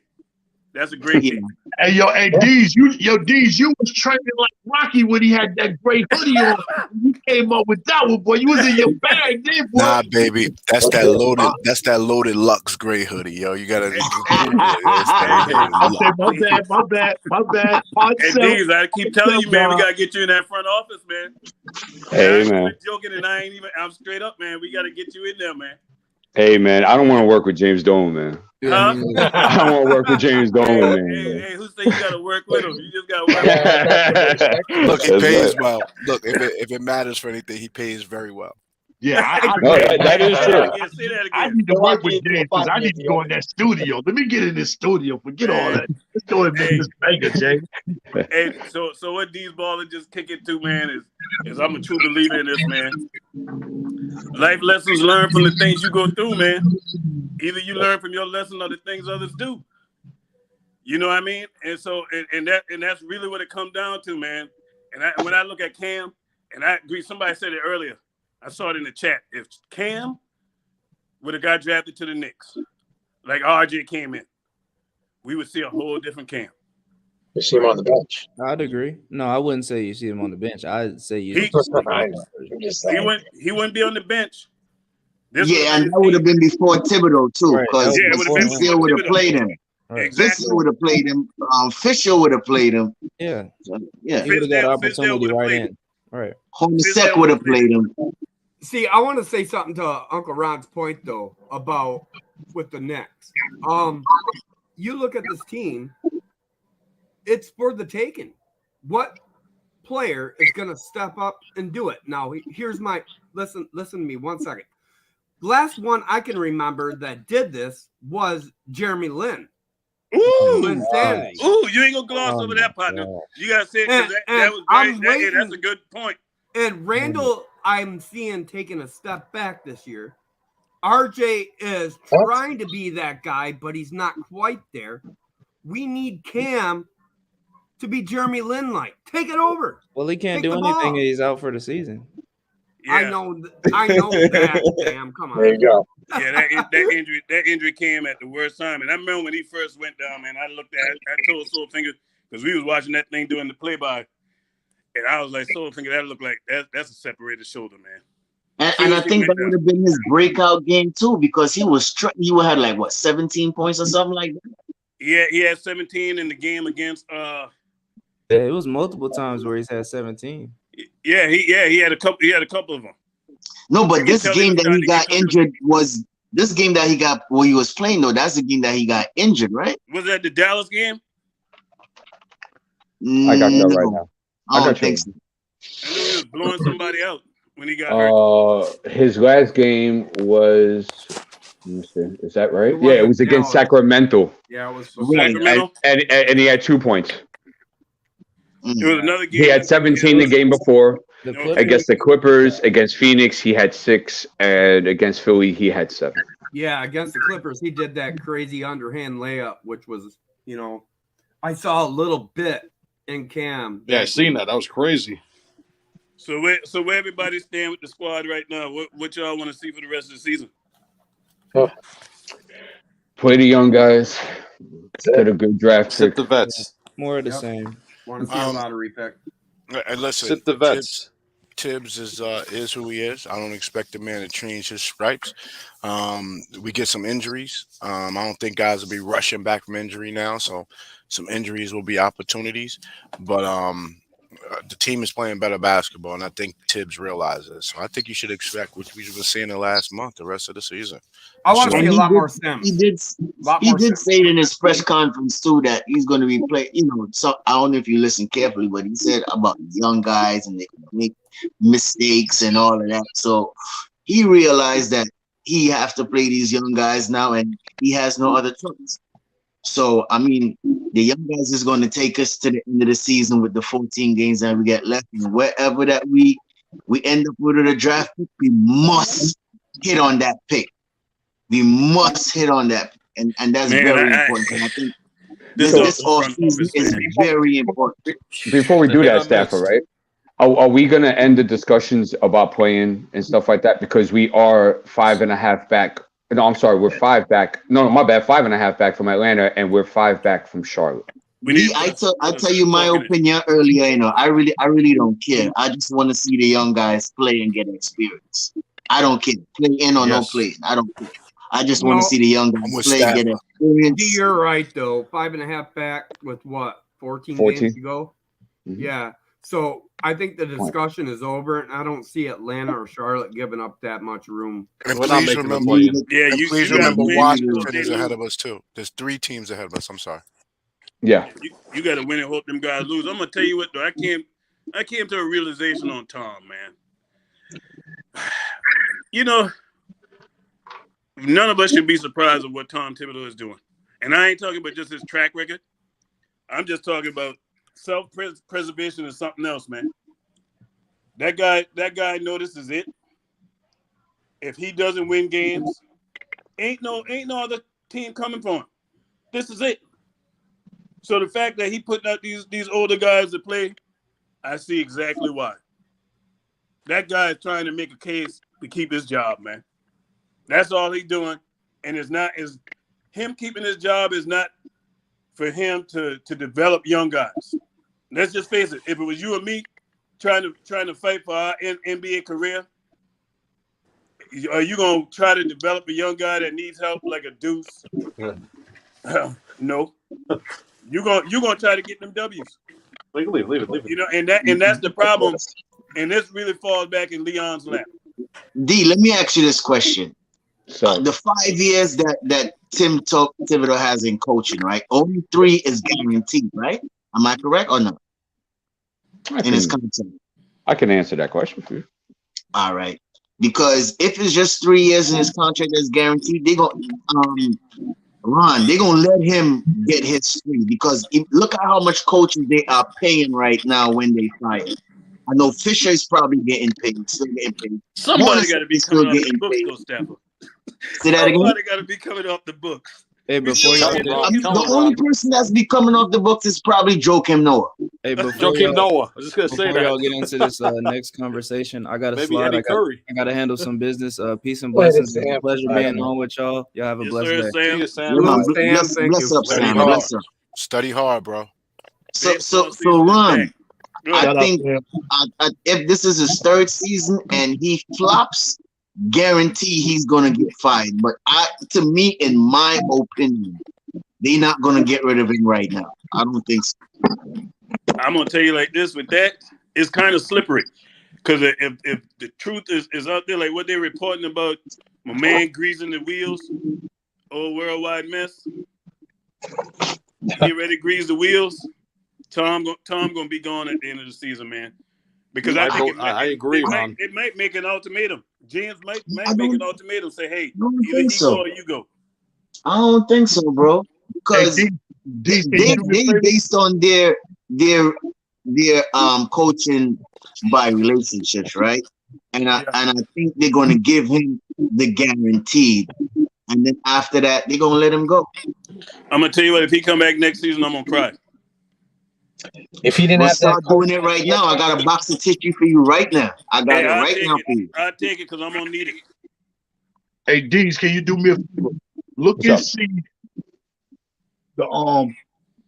see where Bryant, our assistant coaches, his salary is, as far as the assistant coaches. All right, I got you. I need to see. Yeah, I was trying to find that, Boogie, and I had a really hard time finding that. So let me. So did you find out the one with Tom Thibodeau?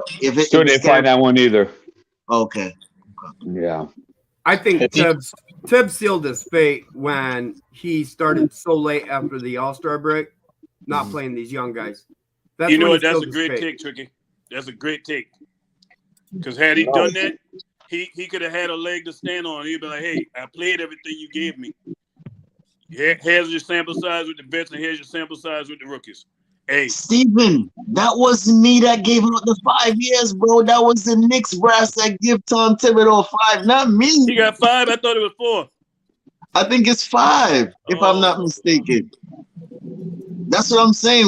I think coming back. I think 3. I think 3 is guaranteed, and then I think after that, that's it. But Steven, no, not me, brother. Not me, Steven. I'm sorry. Oh man, well he'll be back next year. I better get my tear ducts ready. I don't think. I think he'll make it at least to All-Star breaker next year. Yeah. Right, He'll right. start next season as the lame duck coach on the hot seat. If he didn't get the coach of the year last year, then he would probably be gone this year. If he had a horrible year last season, That's a good point. That's a good point, D'Angelo. That's his path. That's why he gets passed on this year. So, I mean, I always stand this way, like, you just got to get rid of the whole administration. It's not just about Tom Thibodeau. I'm with you on that. I drive to New York to come get him too. I'll pick him up. I'll drive to where they need to go on no sleep. With this administration, it makes me wonder if these are Tibbs drafted players. Oh, they are. They are. Only one ain't is Obi. What about IQ? Oh, he's his. He's his. Yeah. Well, I do know for a fact Blorange was on Perry's radar when he was at Kansas. So I can't put him on Tibbs. Perry been liking him when he was at Kansas, and I do remember that. Yeah, but Jay Boogie, and Dude said he banged the table for both them guys. Said he wanted them both. Jay Boogie also too with Grimes when he did the combine. That's where his draft stock got even more higher too. Well, be honest with you, he probably turned his way of telling them to go pick them guys after they traded back. Yeah, I'm quite sure Tom wanted them to trade up to go get something. I'm sure of that because there was too many elite players in this draft that just went by that could have been organization type change players. But then we missed that draft. But here we are for the draft that don't have that many type organization type players. And watch next year, we're gonna pitch the real draft. Watch and see now. Next season, we're gonna be top 8 team in the East. And we're gonna miss that elite core in that draft. That 23 when the high school students is coming out. All the guys that's going to G League and they coming out. With all the guys that's gonna be one and done coming out. That draft is gonna be so deep, but we're gonna miss it. So we're gonna be in the playoffs next year. Not playing playoffs. Watch and see now. It's gonna happen that way. and you're counting on you're counting on the organization to make good, smart moves in the draft too. Yeah. That's why I say this pick right here, it matters. It matters. Yes, it does. You got to nail this pick right here, this man. is a very important This is a make or break season for that front office. Yeah. For that front office and Tibbs. This is it. This is it. This will be their last draft. Ron, I said it too. They on the hot seat. See this offseason right here? They don't get this right. I'm telling you, man. D, you talking D's? Oh, hold on, Ron. D's, you talking about meet you out there? I'm gonna buy a ticket to South Carolina and go out there with my pitchfork and stand up in Billington. Please do that. So you got to ask the question, right? If we're around the 11 or 12, right? Do we have to trade that pick for next year? Yeah, they'll trade back to about 11 or 12. 19 If or it 18. ain't no difference maker, we need to trade up. If it ain't no difference maker, we I'm need to just get out of that pick. No. But I mean, yeah, we got to. Do we get it for the next year? You see, because since the draft is deeper, and we're not going anywhere. Save it for next year. I mean, you could do something like that, but it's got to be if, like, certain players ain't off that board. Like say for example, that boy Murray slide back, be that far back, that boy from Iowa, now, and he's on the board. Trade him, it's that guy. No. Of course, I'm saying all our guys that we want, they're off. Yeah, most definitely. I'm with you 100%. You could trade that mug the 2030. I don't care when you trade it. And don't forget, if Rokas doesn't come, then you got to go ahead and trade that pick too. So you actually do have an additional asset, and people will be very interested to take that Rokas contract. I mean, that Rokas draft pick. Definitely not coming. That boy's nice, man. That boy's nice. I like it. You got to work and maneuver. I'm gonna tell y'all like this: if this front office do something that I'm afraid that they ain't gonna do, and find some way to get us a bona fide point guard for next season, I'm coming to the city. I'm coming to the city that never sleeps, and I'm coming for that Brooklyn game. I'll send a cab for you too. Okay. So let me ask you a question. Do you guys trust a new administration coming in to make these decisions for this offseason? Or do you guys trust this same old administration that you already see 2 years of and see what they've done? New administration. I don't know. I'm on the fence with that one. I'm new. I'm going new. Yeah, I would have to go with a new administration simply because our guys are very, very young. You know, so give me a Sam Presti and anything after him, then I might say new administration. Get out my head, boy. Get out of my head, man. What about Jerry West? It all depends, man. It all depends because not any GM gonna come inside here and make a difference. So that's what I'm saying. I'm 50-50 on that. It depends on if it's not for that, man. For me, yeah. If it's not Canada or OKC, I'm good. Okay, so Steph, so let me answer your question. Why that? Give me a good reason why you're split on keeping this administration on board. I ain't really split on them because I'm willing to give them one more year. Boy, you generous. Okay, why? I know what you want. I'm asking why. Because I don't think due to reason because all of the COVID and the injuries. I wanted to see this team, what they have, where it could have taken us with all those injuries and so-called. So that's why I'm kind of giving them a next little chance. But as I said before, if they can't hit it in this off season right here. But why put yourself in a position to falter again when you could bring a new administration, a new vision, a new direction, and see how that's going to go because you already see what this is already. Yeah, but that's the thing. I don't know who. If you could tell me who, all right. If you tell me, say, Sam Preston's coming inside here, get rid of what's his name, Leon Rose. Then I'll say yes. Give me Sam Preston any day. Jerry from Canada, sure. Give me even the guy from over in San Antonio. I'll take him. And I understand. But here's the problem. Scott Perry. But here's the problem: is that we brought in the names, we brought in the Isaiah Thomases, we've brought in the Phil Jacksons. Yeah, but these guys that I'm just calling here are proven guys, though. Yeah, but that's why are they going to leave their safe haven? I mean, why are they going to leave their sandbox? If I'm James Dolan and I'm throwing you that bag, and I'm putting my trust in you, and I know you could do it. Why not? Staff of that bag is what got us in trouble. Stabber, I'm gonna tell you like this, man. That bag is the devil. We was trying to get you Jerry, and we couldn't even get you Jerry with that bag too. We mess around and get Sam Preston. He's balling. Hey, we gonna be sitting in the garden shoulder to shoulder watching the game, man. I know if we get, you know why? You know I'm gonna come because if we get Sam Preston, guess what? Sam Preston gonna go get us a point guard. He ain't gonna play no games. You know what I mean? I seen the bag, Danny. That guy's aggressive, man. That guy's aggressive. We need an aggressive front office for the city. We don't Okay, need, but Sam hey, Presti's been in OKC for how long?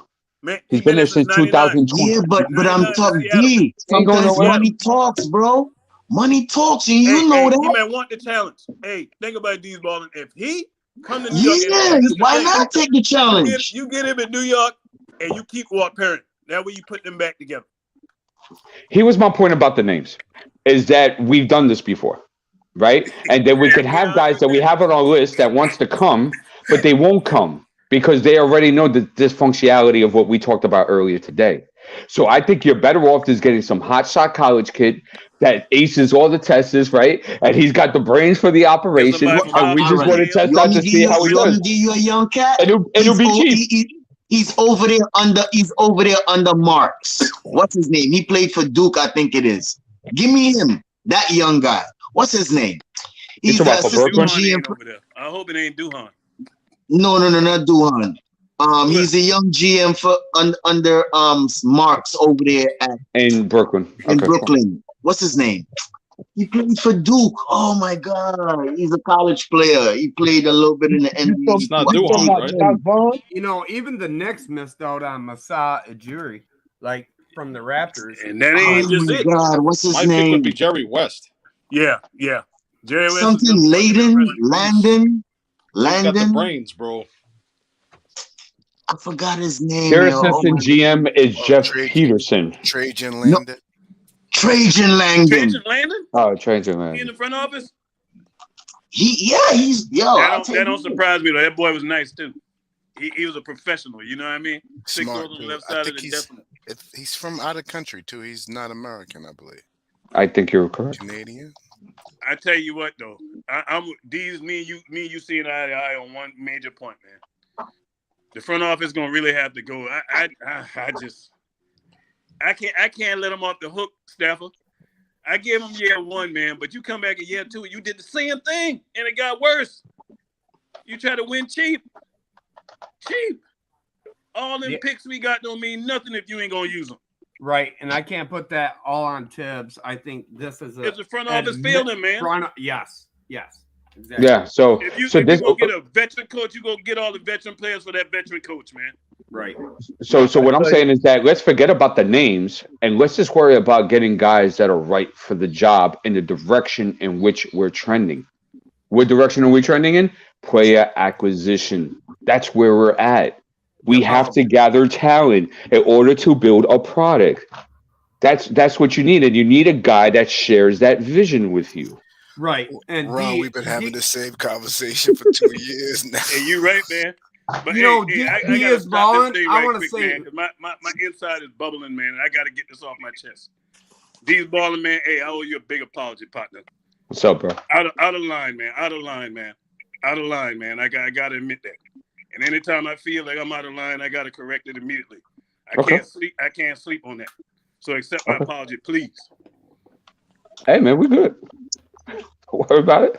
I ain't losing sleep over it. But I know how people take things sideways, and I wanted to end that thing before even go any further.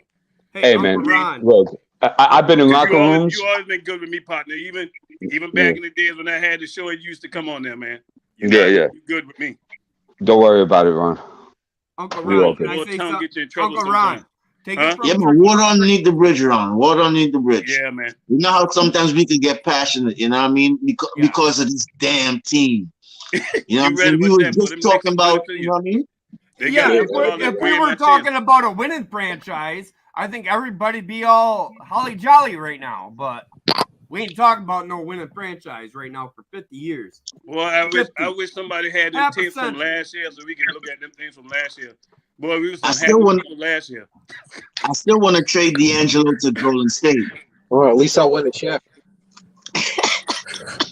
You can trade me there. You know, Ron, since you apologize, I'm going to scratch you off the kill list.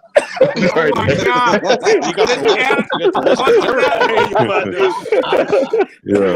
was it. Diss track. That's that diss track. I hear you, partner. I appreciate it. I'm messing with you, yo. Don't worry. We definitely need some fresh blood in that front office, man. I feel sorry for James Dolan, though. And people say, how can you feel sorry for a billionaire? Because, man, this dude's spending money to try to bring these people here to get us that chip, man. I told y'all. He I just gets told y'all what wrong people. the fresh blood is, man. I told y'all 2 weeks ago what the fresh blood is, man. And you got to follow the path of what the Boston Celtics did. Let me get Danny Ainge, this old guy, up out of here. And you see what they put up in the office. And you see what type of moves. That's why I'm telling y'all, and I told y'all before, you got to go get Pat Riley's young student. Get him off that bench. Spoelstra? And pay him to go in that office. Oh, He knows Lord, boy, that'd be a dream what scenario. Pat Riley That's a good does. move. He That'd be a understands dream scenario. basketball. So that's the type moves that are woo and wow Let's me. just listen. Until But you Jay do stuff Boogie, like that, Jay Boogie, I don't think Spoelstra gonna do that. Why you don't think Spoelstra gonna want to be in the Miami where Pat Riley is right now? But see, that's how you put pressure on them. That's how you put that pressure on them right now. When GI say no, the money got us in trouble. That's one money scenario that's going to put pressure on Miami. Either you going to get rid of Pat Riley or let me give him, because I got this bag for him to do what Pat Riley did. Let me ask you a question. James Dolan at the trading deadline, but in Gershon Rosas. What do you guys think that he could be a successor? If he was hired, what the hell is he here for? Do you, based on his track record? Right? Yeah, he was hired as a consultant. You know, whatever. That means something. That could mean a lot of things. Yeah, That's that the could mean contingency. definitely a lot of things. That's the contingency. Right. So, and it could be that as well. So, do you guys think that if the administration does go down, do you think it's something that James already has in place? As you're saying, Ryan, it could be a contingency. And if so, do you think that's a smart decision moving forward? Absolutely. Smartest thing he could have done. I think he learned. And when you think back, go back to the Phil Jackson situation. When Phil Jackson got out the way, he didn't have a contingency. Those guys that was on the field just took over. Mm-hmm. And I guess he said, you know what? I'm not going this route this time. I'm not going to go at somebody that was under him to run. I'm going to go get somebody that's got a proven track record. Because the only problem with dude is his extracurricular activities. You know what I mean? If he could keep that stuff under wrap, his track record looked pretty good. Who made that hire? Was that Dolan? Obviously, must have been, right? Yeah, because I don't think he had no kind We're thinking it was Dolan. Yeah. If it was Dolan, then he's just putting that guy there to say, look in your rearview mirror because somebody's right behind you. So, yeah. And what's going to happen next? I mean, obviously, to light a fire or do something. Get this The right. problem is they got too many people in that front office, man. We need to simplify that thing, man. Too many voices, man. Too many voices. Too many cooks in the kitchen. Berman brought that thing up on CT show, man. Whatever. Yeah, Too many whatever. cooks, man. Hey, where's Leon Rose? And one more thing. I'm gonna say it. I say it with pride. Let me look at the camera. Because he failed this year. When I say he failed this year, this is what he failed. It got you more help with you can stay more healthy. You know what I'm saying? And you won't have to play so many minutes. You still got injured. It's time for Derrick Rose to go. Stop holding on to Derrick Rose, waiting on him to save the franchise. The man has enough people that can give him plenty enough rest this year, and he still got injured. He's on his last legs, man. It's time for Derrick Rose to let him go, man. Tom, let him go. Let him go. Let Derrick go get a ring, man. This is where anybody I want to see get a ring before they hang it up. That dude. I think this is how novice the front office is. They just said, okay, let's bring it back. Most of the guys from last season. And they said, okay, we need a three-point shooting. So let's get Fournier in here, shoot the threes. Let's do that. Let's bring Kemba in here. He's going to fix, cardiac Kemba, which that didn't work out. And they just did quick fixes. And we don't want quick fixes. We want an overall foundation to build. We don't want this. It's a constant same narrative every year for this franchise. I'm sick of it. Yeah. You hit on something because you know what else they did? And this is why they got to go. 3 out of the 5 signings in that free agent market, they brought back guys with an extensive injury history. Yep. Kemba Walker, Nerlens Noel, and Derrick Rose. I would rather have Reggie Bullock than Kemba. You brought back 3 guys that's known for being on sick call. Yeah. Right? They got a That's record. management, man. That's front office malpractice. You wasting James Dolan money, man. See, if you keep all that together from last year, don't sign Evan, none of that. If you keep all of that last year, and then they failed this year, then you could have said, okay, we got to upgrade the talent. They did it I once. agree. Right, J-Buddy. Right. But I when agree. you broke that up and went to get these guys, that's when you Yeah. started taking a downward Coney Island cyclone roller coaster No, but ride. J Boogie, even if we had went out and got us somebody who could shoot, I'm not saying Evan 40, just somebody who could shoot, because that's something that we needed last year, right?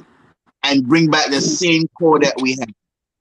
I would have been okay with that. But then after you went and got when everybody said no, B.O.B., you went and got B.O.B.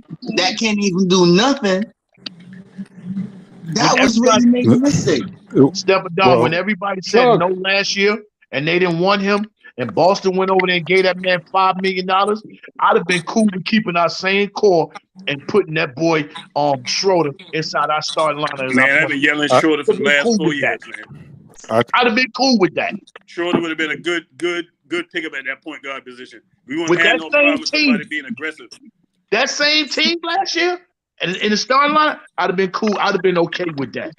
Me personally. I'm gonna tell you this, man, Boogie, to your Also, I point. would If have Schroeder not. was on this team last year, we get out of the first round.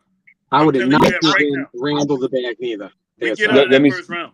let me say something real quick. Chuck, thank you for joining us. D'Angelo, It's knowing good you. to see you, brother. Thank you, So, Salute. Chuck, what's on your mind, brother? Salute, Chuck. I was Chuck. gonna agree with the salute. I was gonna Chuck agree with Allen, the what's up, Gi. I was gonna agree with the notion that last year, if they were gonna run it back, the only thing that I thought they probably should have upgraded was point guard, because we didn't have any point guard play when it came playoff time, and then when they tried to put Derrick Rose in the starting lineup, you saw what happened. He got hurt. That's what baffled me this year on why Tibbs decided to play Alec Burks at the point guard so much. When we saw last year in the playoffs, he didn't do well at the point guard position. Like the offense became stagnant. So my thinking as a front office is, okay, first let me go get the quarterback, the general on the floor. Let me go get an established point guard, and then figure out if these guys that you put together are for real or they're fugazi. Then when you come to this offseason, you know what you're looking for. Instead of, okay, well, we got this guys for a year, and you ain't really figure out what this team is for real, because nobody has been on the court 100% of the time the whole season. I mean, I don't think Kemba is the answer. I would have never went and got him. Nope. The red flags would have been up.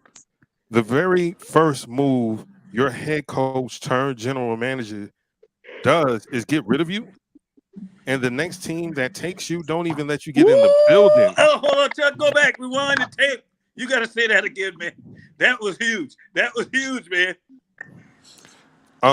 The first red flag was the first thing Brad Stevens did when he became the general manager. Now, this guy was the coach last year, and the very first move that he makes as general manager is get rid of Kemba Walker.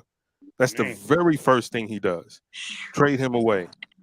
And OKC was like, nah, you're not coming here. We're going to buy you out. Because we're not going to play you. We're going to buy you out. And the Knicks said, free money. Let's go get it. Everything ain't free. Everything free ain't good. There's a reason. Well, you There's a reason. So my thing was get a point guard. If you're really unsure about your small forward situation, there were better options than making RJ play out of position to bring in Evan Fournier, because there was nothing on Evan Fournier's resume that said, one, pay him $18 million, two, bring him in with the Knicks. So, hey, Chuck, man, you done made me sing this morning, boy. You on fire. So that's just my piece. What we're doing. We can't keep every year trying to bring in new people. You can't bring continuity. You can't have continuity and consistency like that. if you're Right. trying to build, right? Yeah. I think it's imperative that they at least nail down one of those positions with a legitimate starter. Point guard. If you think Cam is the small forward of the future, then you got to play him. There you go. All the stuff that's there, you got to get rid of it because it doesn't fit, man. Like no one's going to spend $200 on sneakers that don't fit them, unless you're a fool. Boy, hey, you done said some profound stuff this morning, man. Hey, I'm gonna tell you, you even left out a few that I thought you was gonna go when you went there, but that Kimba when he got rid of Kimba, but he ain't just did that. He got rid of the point guard. I mean the shooting guard too. When he went up in the front office, I'm not paying you that kind of money. I'm letting you walk, partner. Bye, Evan. Bye, Fournier. But I'm gonna tell you something else that stood out to me, D's, and you brought it up, man. This is why we got to get rid of that front office, fellas. Do y'all know how tailor-made this situation was for any front office exec to look at the Knicks after getting that full seed? Everybody can look at that team, even them young guys, the bro posts, and them young fellas can look at this team and identify what the problem was and what we need to do to fix it. Ron, And we didn't do it. Ron, I think you heard Chuck Allen just partially, because the man just said also too, why keep on bringing in everybody year after year when you can't build continuity? At least, as he said, land one of the big, you know what I mean, that solidified spot that we want, which is the point guard. And then if we go into the next season and we don't, you know what I mean, make it to where we need to be, okay, new front office. But I mean, to just go and get rid of them right now, because certain moves that they made, as I said, I want to give them at least until our All-Star season next year, as GI would say too. And if they can't do it, I mean, time ship them out, as you would say. Yeah, but you know something else we got to throw on this too. Reason why you gotta let them go, man. I'm gonna tell y'all like this, man. Don't look for Mitchell Robinson to be here next year. Don't look for that. If Mitchell Robinson is here, it's because Mitchell Robinson wants to be a Knick.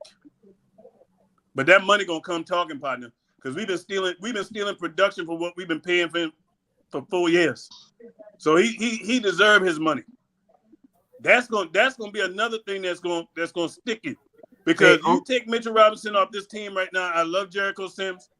Jericho Sims is not Mitchell Robinson. So Diaz Ballin, let me get this straight. Diaz Ballin started the show getting me all worked up and depressed. And now you go and say something like that when the show is coming to a close, Ron. We better keep Mitch. It goes to Chuck's point. Continuity. Gotta keep him. We better keep him. We better keep him, or we're gonna be looking for another center. Man, you guys just got me sad on a Monday. So Tricky Nicky, if you'll allow me, let me bring in a business perspective, okay? If you got an asset that you value, you take care of it for as cheap as possible, right? Never do you have an asset, you let it grow. And then you say, you know what, I'm going to maintain this asset. I'm going to put it on the open market, and then I'm going to openly bid for it against everybody else when I had possession of it. That's just not how business works. Once Mitchell Robinson hits the free agent market, we lost. That's it. And our only opportunity then will be a sign and trade, because you don't see too many free agents give up that 20% kicker they can get to sign with their own team. So he'll get that 20% kicker, go somewhere else, and then we'll see what we can get. Let's hope. So, I'll be honest, it's probably going to be for Zion. Could we have signed Mitch last year, though? Yes, they could have signed him. Right. And no, we wanted Fournier and Kemba instead. And if you don't mind, I'm sorry, Gia. If Robinson wanted to come back, he wanted to be a Knick, he would have took the offer that they just offered him. No, but you can't low blow me no offer like that. You can't just low blow me like that and think I'm gonna just take it. He wants the money. They're trying to pay him less than they pay Nerlens Noel, and Nerlens Noel ain't played 30 games good, and he's not better than Mitch. That's the problem. You telling me you just want to give me $5 million, bro? And this bum that can't even catch can't even catch a ball, is sitting on the season, half of the season. No, man, you disrespecting me, bro. Mitch is learning what his value is now. And that's the bad thing about it. He understands what his worth could be. And for his worth to become something, he has to test the water. So now, because y'all didn't want to straighten me out back then, I'm going to test this water and let them, skyrocket this thing. And if you want me, then maybe we could talk. But you're not going to give me what you could have gave me 1 year ago. Exactly. That was my point, Jay. Should have signed him last year. Goes to the point why Ron is saying front office staff are done. The office came in here with a clean slate. A clean slate. See, I'm a Giants fan, right? Dave Gettleman tore our organization up completely. But now this guy that we got here in Buffalo, he didn't come here with a clean slate. Now he got to make the proper moves to get things right. But see, when Leon and them came in here, they had a clean slate. They had free money. They had all the draft picks. They had everything going in their way. And what did they do? They tore it all up. I can't give you another opportunity to keep taking me further down in the ground when you already showed me you don't know how to draft. You don't know how to make trades. You don't know how to go get nobody to come coach besides your man. You don't know how to go get a vice president besides your man. And everything you're doing brings all the way down. I can't give you another opportunity to keep putting them underwater. I just can't. Yeah, and Stafford, check this out. Since you want to talk about Sam Presti, right? Sam Presti, when he was hired in 2007, his first draft pick was Kevin Durant, right?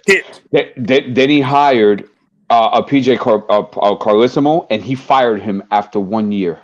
And that's when he brought in Scott Brooks, and that's when he got Russell Westbrook. He got James Harden. He made some key trades that landed him Jeff Green and the thing. So the point is this. This is what he did in his first couple of seasons.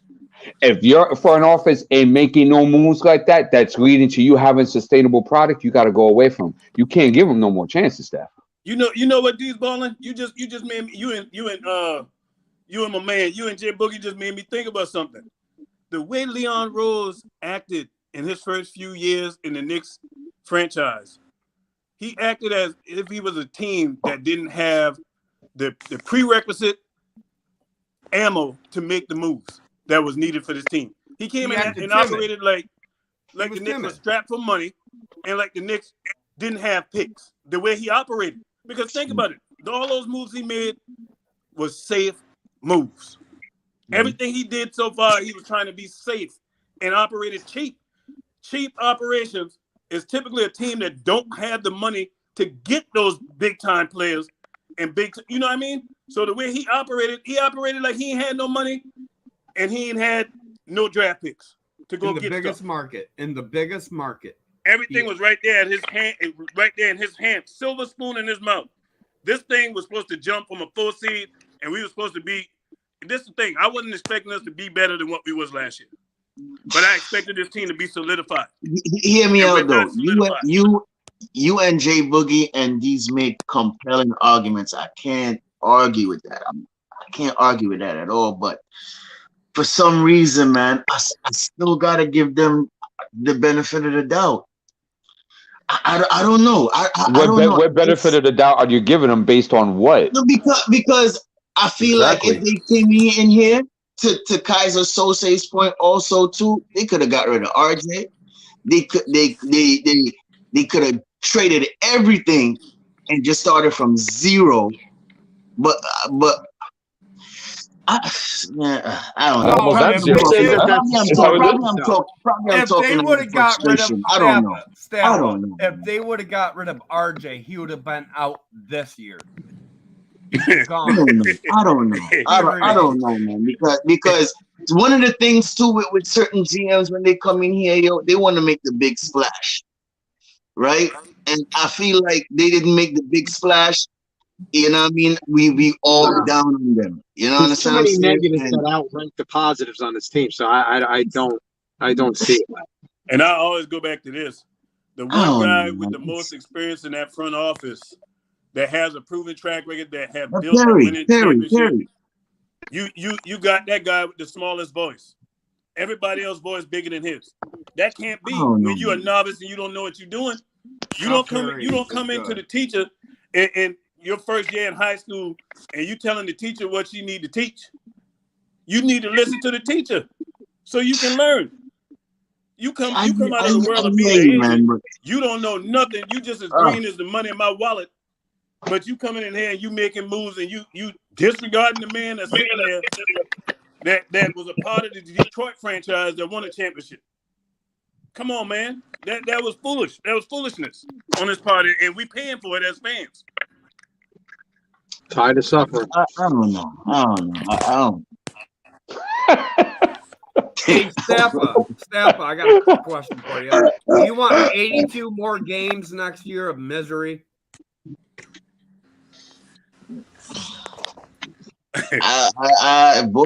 Man, listen, I don't know. Stappa, I got a number one reason why you gotta let Leon Rose go. You ready for this one? Let's if you hear it. keep Leon Rose, guess who else you gonna be keeping? Thibodeau. I already know. Cobblepot. But as I said on many shows, the guy is 64, 65 years old. He looked like on the sideline, he's shaking from Alzheimer's. So I don't see Tom Thibodeau staying here within the next 2 more years. That's my opinion. So if we talking about get rid of him now, I don't see it. But soon it's going to take a toll and they're going to get rid of him, I feel, as I said before, all-star.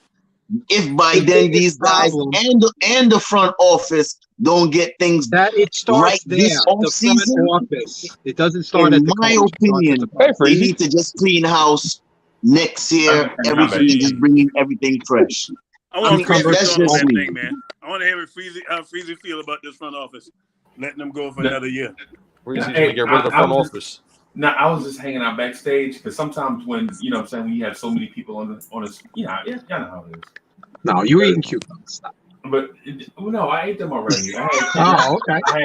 I had baked green beans. I'm getting ready to eat some black beans and rice, some brown rice. Hey, Freezy, I missed that trucker hat, man. You got to put that thing back on sometime, man. Yeah, when trucker Freezy come out, hey. I'll be beefing in that. That's my war hat. A fitted, not a beanie today. A fitted, okay. Get ready for the Mets. Yeah, man. But to be honest with you, I'm at a point where I feel like regardless who we bring in here, we're gonna get the same result anyway. Oof. Yep. Oh man, sound like a long-suffering Knicks fan, man. Based off experience. That's nihilistic. Yeah, and I'm not basing that on I'm basing it on what we talked about earlier. Like we went over all the moves and all the years back to back for like 20-something years. Everybody thought they were smart. Everybody thought they had connections. Yep. Everybody thought they can change it. Yep. But we talking about 7 regimes, and guess what happened? Guess what we are? The same old Knicks. In the same spot. Groundhog Day. That's it. Right. Groundhog Day for sure. Yeah, man. Hey, they need to drop the hammer and get rid of everybody. I'm gonna get out of here. Good. I want to go out anyways. 50-something degrees outside. Yeah, man. I'm gonna get out of here, man. That's some good weather. But it was a great show, though. I ain't gonna lie. Good show. Yeah, man. And we'll get together. Man. I still got. Yeah, man. Hey, man. Appreciate it, man. I still got 6 questions I want to ask y'all. So I still got plenty. I got to be continued tomorrow. I'll give you a 1-sentence answer. Go ahead. Hasta mañana. You want to say trade Randall? Yeah. One sentence answer. I'll give you a quick, no long drawn out sermon. It's just no. I just do it tomorrow. Okay. Yeah. Hey, give me a reason to come back. Continue. Yeah, man. Hey, Ron, we got 4 more days, 6 more days out of the week. You know what I'm saying? So we can wait until tomorrow. Yeah, fellas, I hate to say this when Freezy said that just now. You know what Freezy made me think about? I said the other day, but what we are. You know who the Knicks are in basketball? Huh? And I want y'all really the Dolphins in football. That's what we the Dolphins. We the Cleveland Browns. No. Hey, you know why we I are say that? Detroit Lions. I'm gonna tell you what. No, I ain't gonna say Sorry. Detroit. You know why I say Cleveland Browns? Cleveland Browns fan base, them jokers is loyal, passionate, and they show up no matter what. Lions That's do what too. we do. And we ain't been giving nothing for us to really be showing up, but we show up because we love the team. You know what I mean? And that's the same thing the Cleveland Browns, and they've been going through regimes just like we've been going through regimes, getting the same result, man. Had a few playoff appearances here. The same situation, man. And I gotta give my love to Melo before I leave, man. Shout out to Carmelo Anthony, man. The last real dude to come to this team, man, and really try to put this thing on his back. You know what I mean? And wanted to be here, man. Shout out to Carmelo Anthony. Started with Amari I don't think too. he get enough credit, man. I Thanks, really Phil. don't. Right. And so what I was going to say is one of the things I was talking about is, are we looking for the wrong types of players to play in New York? But anyway, I ain't going to That's get a away good question. That's a good question for tomorrow. Write my answer down. All right. Peace and blessings, everybody. Have a great day, guys. All right, y'all. Take care.